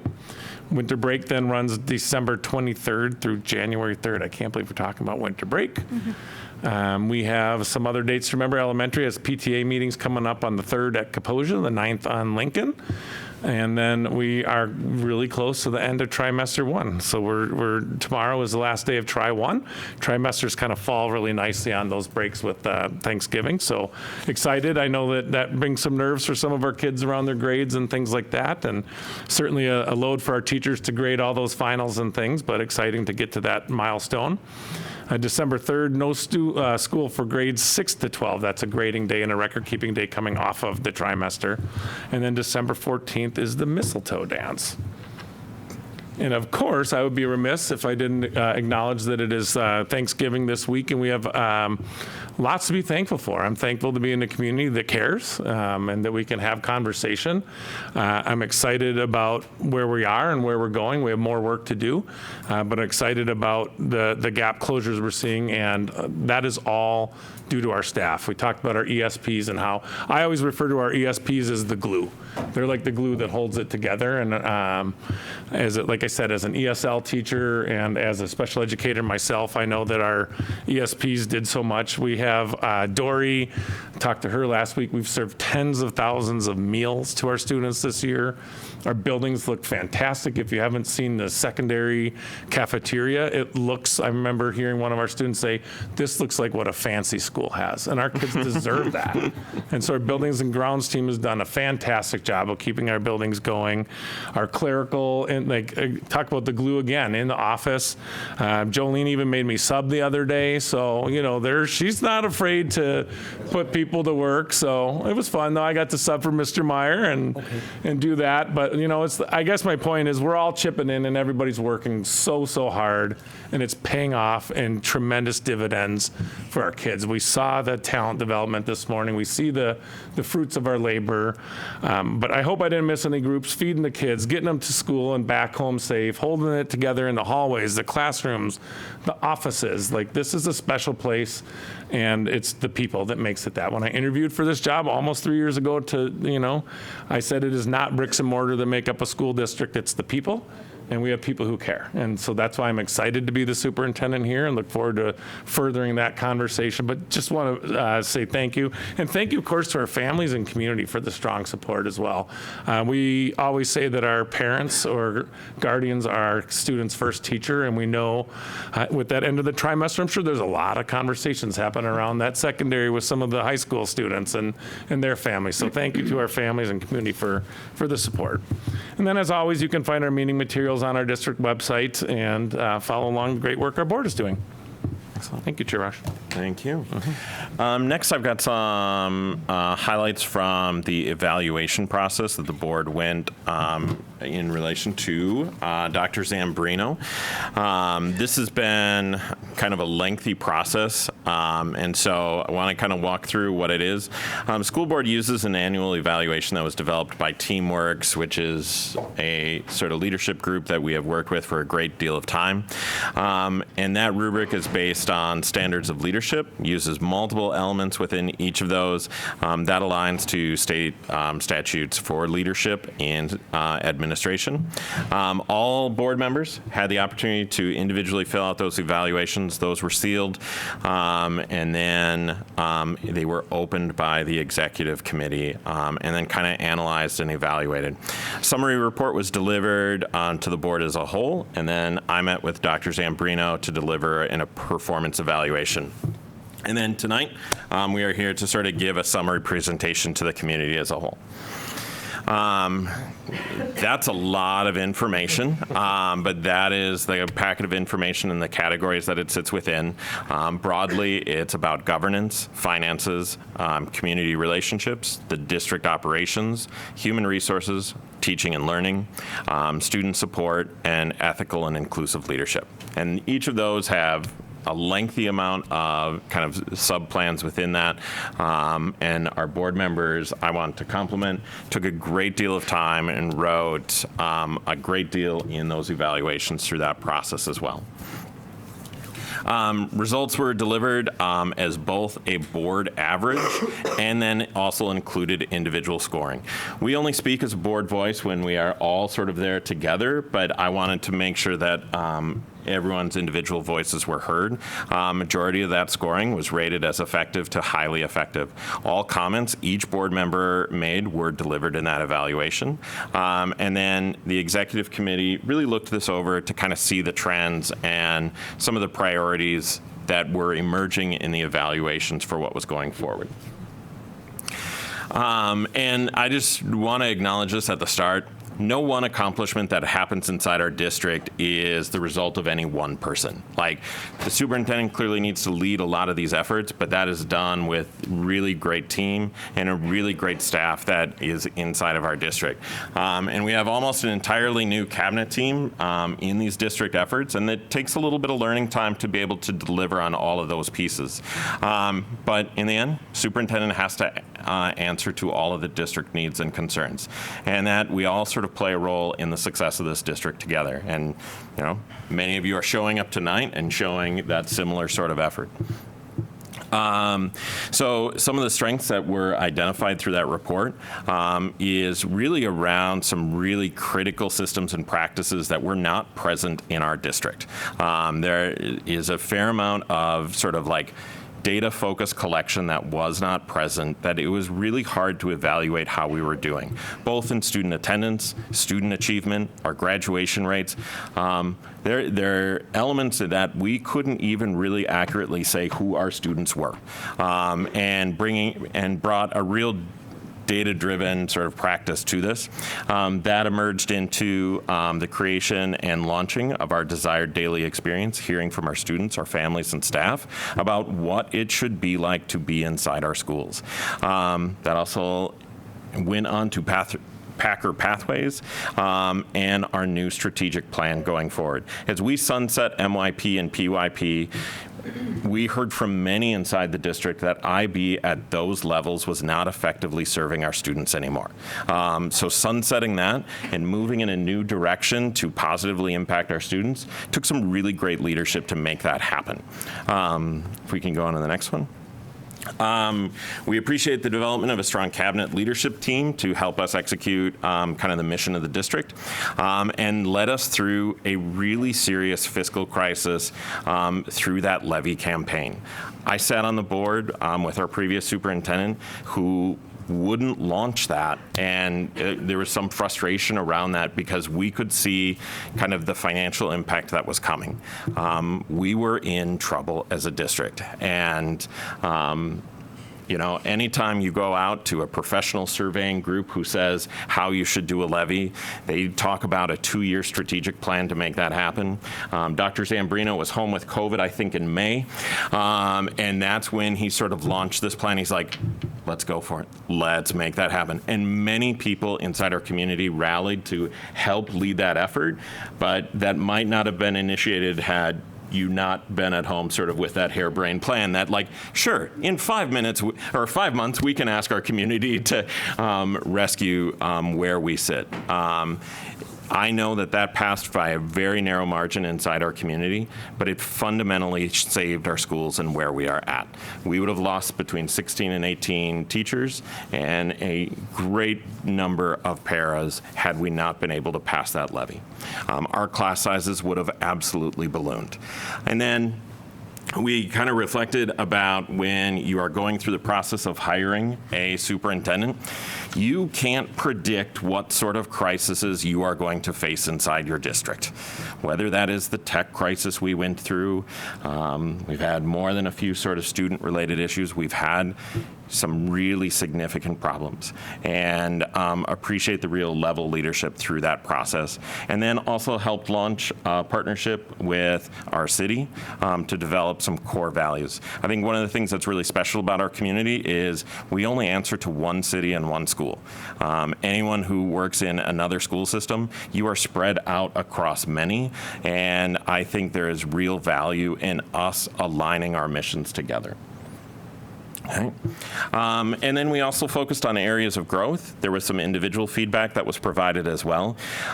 Student achievement and attendance and graduation rates is not where we need to be as a district yet. We need to be able to serve our kids better, and we need our achievement to be better. We had some really great growth with some of the changes that we're making, but it is not enough. And so that is a significant area of focus for what's going through. Butts in seats is what makes our schools work. So average daily membership, the students that actually enroll in our school, needs to be a top priority. And then the continued fiscal management, we essentially got our way out of that sort of fiscal cliff we were heading through, but we still have declining enrollment inside of our community. We just have less people with children inside the school. And so we need to make sure that we are capturing as many students as possible. We want continued work with community relationships and then supporting growth of building level leadership. And so those were really kind of our areas of growth going forward for 2025 and beyond. All right.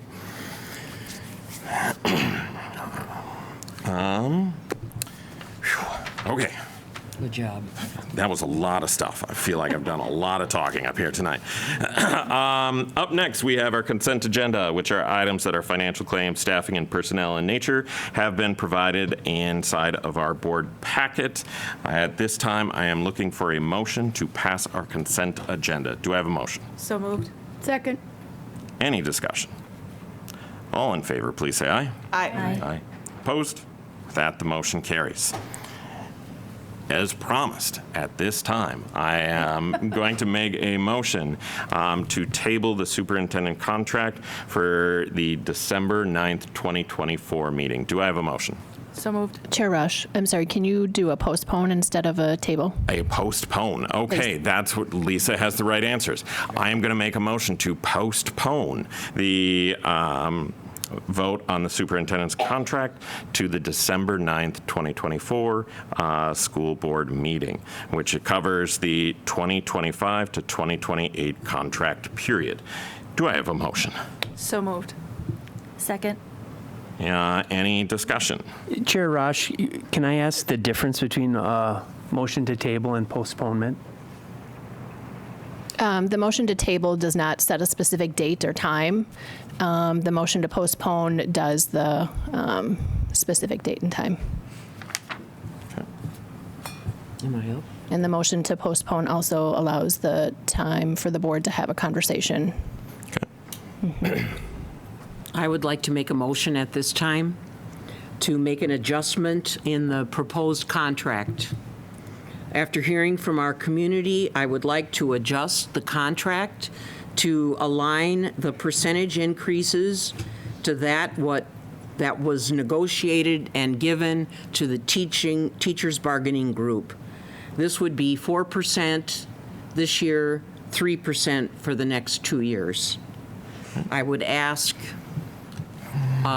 for people's support on this motion. Okay. Do we have a second to for an adjustment to the proposed contract? Second. All in favor, please say aye. Aye. Aye. Aye. Opposed? That the motion carries. We will not. We will be voting on the contract at the December 9th meeting. No, but didn't we have to vote to postpone? Yes. Great. We've got to go Okay. back. So we have the first part Yes. motion. Yep. So we made have this to vote to change, and now we can postpone. vote to postpone it with Yep. the change. Yep. As amended. I tell you, this is a really good time up here. I really need it. I need a cold beer. I don't know about the rest of you. Okay. All in favor of postponing to the December 9th, 2024 meeting? Please say aye. Aye. Opposed? That the motion carries. Okay. All right. Next. Gifts. Well done. I am looking for approval for the South St. Paul School Board to approve the acceptance of gifts resolution. So moved. Second. Any discussion? Can Lisa read the gifts? Yes. Lisa, can you please read the gifts provided? So the gift that we have coming before you is a donation of some tables and chairs. It's coming from a family or a person that had worked, the business that they work at is closing or something like that, is my understanding, but it's a parent of our district, and they are going to be donating tables and chairs to our secondary building and replacing some broken chairs and adding tables into spaces where there needs additional tables. So. Excellent. As always, appreciate our community support. Will you call a roll call vote for acceptance of gifts? Director W. Felton. Yes. Claflin. Yes. Laliberty. Yes. T. Felton. Yes. Human. Yes. Weber. Yes. And Chair Rosh. Yes. That's 7 yeas. Motion passes. Next, looking for approval for the South St. Paul School Board to approve the new course proposals as presented. Do I have a motion? So moved. Second. Discussion. I'm going to call Mr. Ochaki up to the board. Come on down. Light applause. Look at that. Those kind of. And Jackson. Jackson. Right? Taking the lead. He's a here. player here. Let's go. All right, you ready, Jackson? Yep. Okay. It's all you. Board Chair, Dr. Zambrino School Board, Greater School Community, it's my pleasure to be here today to talk about some of the new course proposals. I brought my good friend Jackson to present with me, right? Yeah. So Jackson's actually going to take care of the first part of the proposal. So. Okay, so what Amal and I did was we created a survey to get feedback from all the kids on how they felt our registration process was going. And what kind of classes we were offering. We also are looking to further explore our students' opinions on the Help Me Up School Climate and Cultural Survey and Tardy's and cell phone practice updates. So that will be surveys that will be coming out later, at a later time. Yeah, nice job, man. Okay. One of our questions was what students thought would be a valuable add-on to courses, and the options were AP, concurrent enrollment, and IB, which is our current course, and the majority of students thought that IB was the right course and thing to keep doing. So, yeah.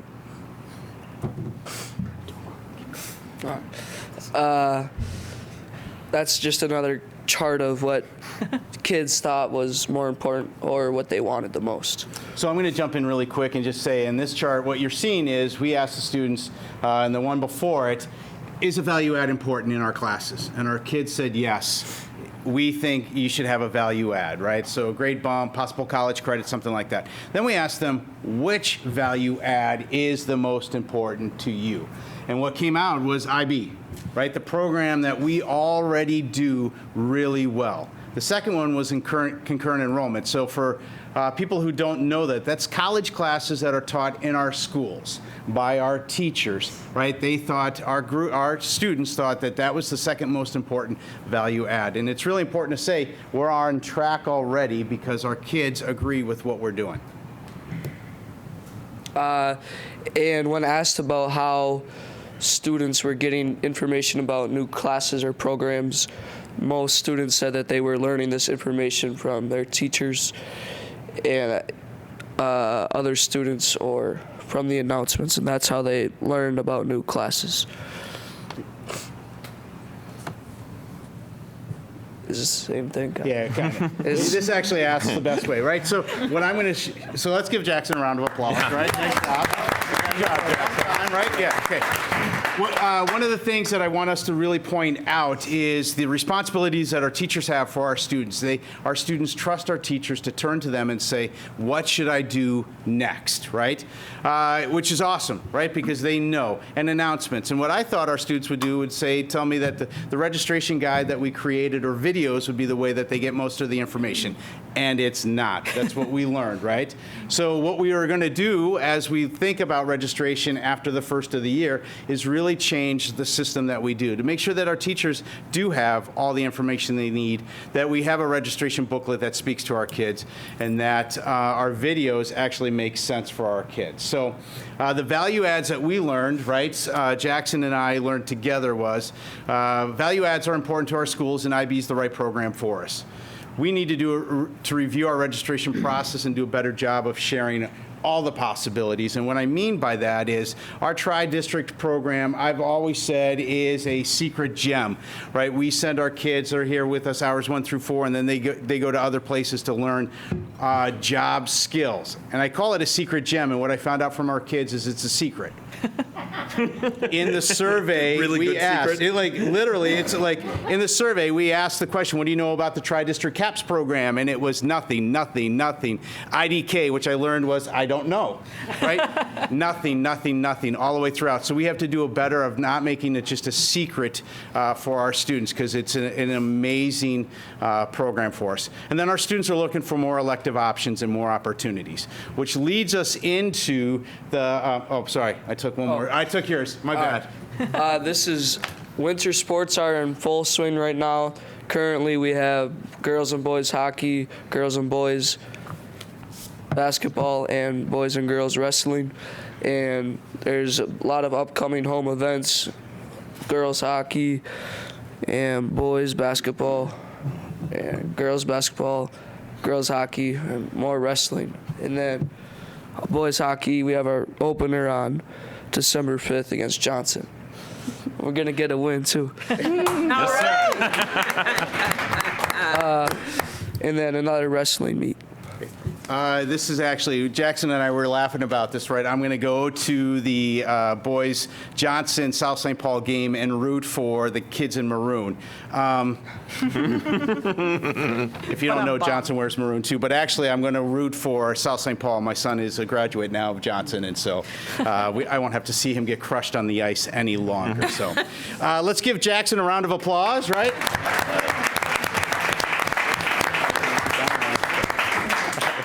Mr. Ochaki, can I just, oh, sorry. I just want to just comment. I want to thank Jackson and Amal, our student school board reps. I'm really proud Absolutely. of the work that they're doing and bringing in the student voice into the pieces that Mr. Ochaki is going to talk about. They've just done amazing work, and it's been really fun to work with them. So I'm just really proud of you guys. So thank you for Let's doing give that. them a round of applause.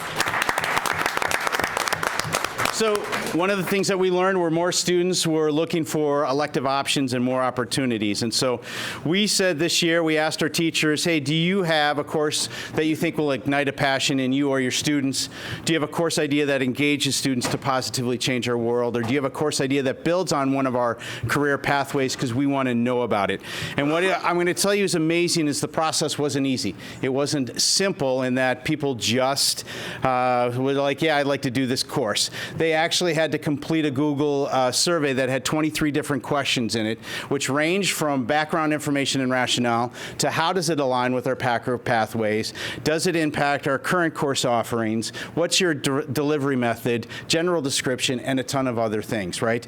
And what I'm super pumped about is we have 11 course proposals that I'm going to share with you today. So 11 potential new ideas for our kids to take next year, right? So real history through film, right? We all know that history, right, the history of film and the history of how film has been used to shape history is really important. And so we have a teacher who said, I want to teach a class like that. We have an aerobics and fitness class to get more kids down into the gym and understanding that developing your muscles doesn't just mean lifting weights, but there are a bunch of different ways to do it. Play production.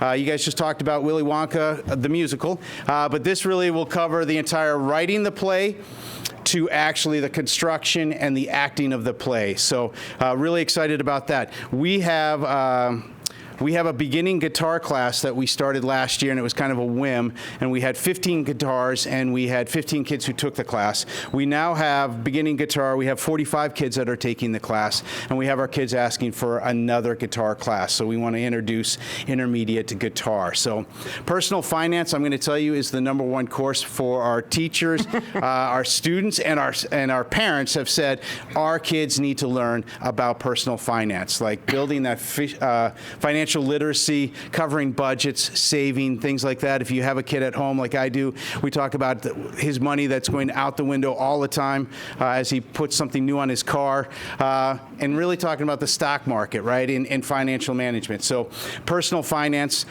We have a trades and transportation part of the CAPS district, and what we want to do is offer our kids mathematics in the trades. So we had some kids who went to the Carpenters Union and realized there's a ton of math that's being used there, and I really want to learn how to use the math. This is for kids who are not doing IB or concurrent math, but want to fill this need that they're feeling that they have. And culinary, last week I got to judge the cookies, and They were outstanding. They were outstanding. They were Some 5 tough of the best principal cookies work. I've ever had, and I've been really working hard not to look like Santa Claus this winter. But we want to complete our careers in culinary pathway for our kids, and so what we really want to do is get them into the restaurant industry, doing an internship in a program so that they know what the restaurant industry is really like. Careers in human development, we have a couple classes about child development and urban teaching, and what we want to do is have a capstone so our kids are out in the community and doing that work with our kids. So coding, we have offered coding 1 and 2 and they're packed classes. We want to offer coding 3 next year, mobile apps, right? I don't know how they work, but our kids do, and they can make a ton of money learning how to do those. So, and then social media, if you know me, I don't have it, but there's a marketing there. What I did learn is Black Friday at Target started like last week because I keep getting those emails, okay? But our kids are interested in learning more about social media. So, and then we do have a new Tri-District CAPS course that's really going to look at the environment, so natural resources, sustainability, and food systems, and really looking at how they all play together, focusing on the soil, the air, the water, and the chemistry that's involved in that. So here's what I want you to know. I'm super excited about 11 courses. It's been 4 years since I've stood in front of you saying we have some new courses to propose. Approving the course proposals doesn't guarantee the class will run, right? We'll actually offer it. What it does guarantee is our kids will have the option to select it. And so it's my recommendation that you, the board, approve these courses. So, questions? Excellent. I know you mentioned it when you presented this to us earlier at the work session, but I'd love for you to share like the Serve Safe Management Certificate and the value that adds to our kids too. Yeah, so thank you. If we talk about the culinary, our Serve Safe kids, when they get that Serve Safe certificate, they actually can earn up to $2 more an hour in any restaurant. And they just have to go in and show it and just say, hey, I have this. And automatically it's $2, up to $2 more an hour. So that's huge for our kids. Yeah. And something that I had mentioned when we saw this earlier tonight is I'm just really excited about all these different classes. And I really think that these are the type of kind of unique offerings that we as kind of a smaller district can throw out there. And I really think it keeps students engaged in the community, and then they don't feel that they have to go elsewhere to get said additional experiences. So when I was talking to people this fall, the career pathways was like one of the #1 things I was hitting, and people were amazed that like this was a thing. So I agree that it's a well-kept secret, and I was trying to help by like telling more people about it. And I am seriously so jazzed about these new course offerings. Thank you.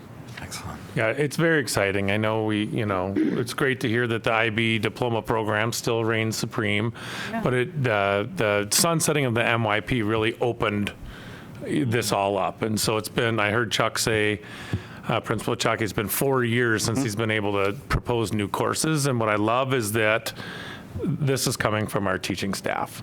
And actually, we talked about some of the numbers we'd love to see being bigger in the Tri-District CAPS and the work they're doing already this year in those new courses that are the culinary, the computer science, the entrepreneurship.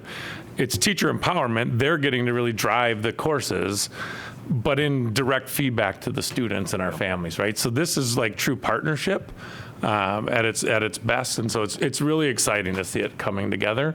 And again, we've talked about the challenges we've had, achievement, enrollment, and some of these things. This is all part of us getting this right and being back on top. Yeah. Agreed. The natural resources class sounds Calls to you. really calls to me. But even more than that, that math and the trades class is filling a gap that we really need. I had visited the Carpenters Hall and was so impressed by students there sheetrocking a dome and showing me the math they were using. And when you can put math into a hands-on practical application, it makes sense to some kids who don't get it when it's on paper. Yeah, it was interesting because I also talked to some kids who went to the Carpenters.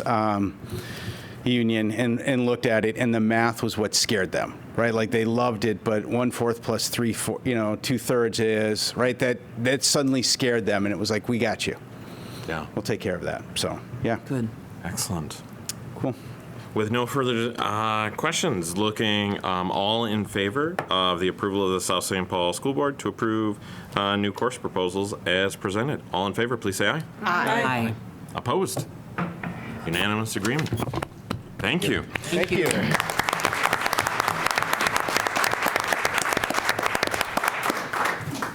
All right.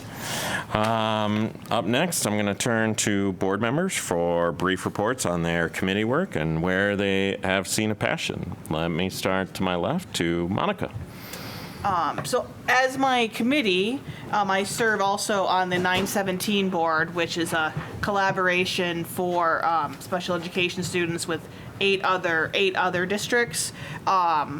The biggest thing for them is that they found a new healthcare provider, and so we're going to be saving that staff a lot of money in their healthcare, and as a return, also saving our district money because we're the ones who pay for their operations.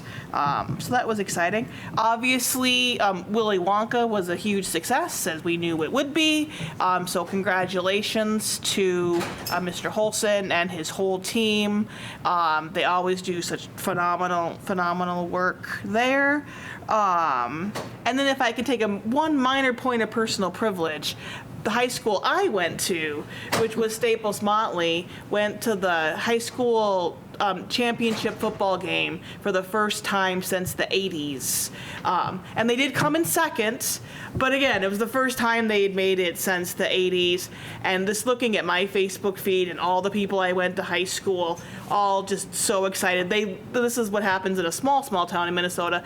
They literally bussed the entire 712 high school to the U.S. Bank Stadium, and all the businesses in town contributed the money so that they could pay for the buses, and literally the entire student body, which granted is less than 500 students, all went down to the game. So that was just so exciting to see just the real community pride that happens in our state. Excellent. Nikki. Oh, I am wiped. It's a big night. What a night, but also what the last 4 days of emails, phone calls, texts, discussion on the phone with board members, and I feel absolutely drained by this. But I also, it takes me back to a quote that I learned years ago, because many of us struggle with conflict, and that is, from conflict comes growth.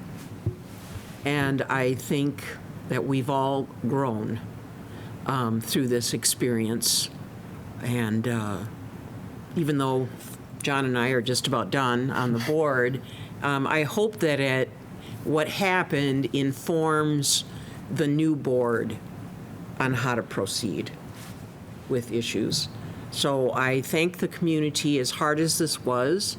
I thank the community for coming out, sharing their thoughts. I didn't really appreciate being hooted and hollered at. That made me very nervous, but it did seem to settle down, and emotions were running high.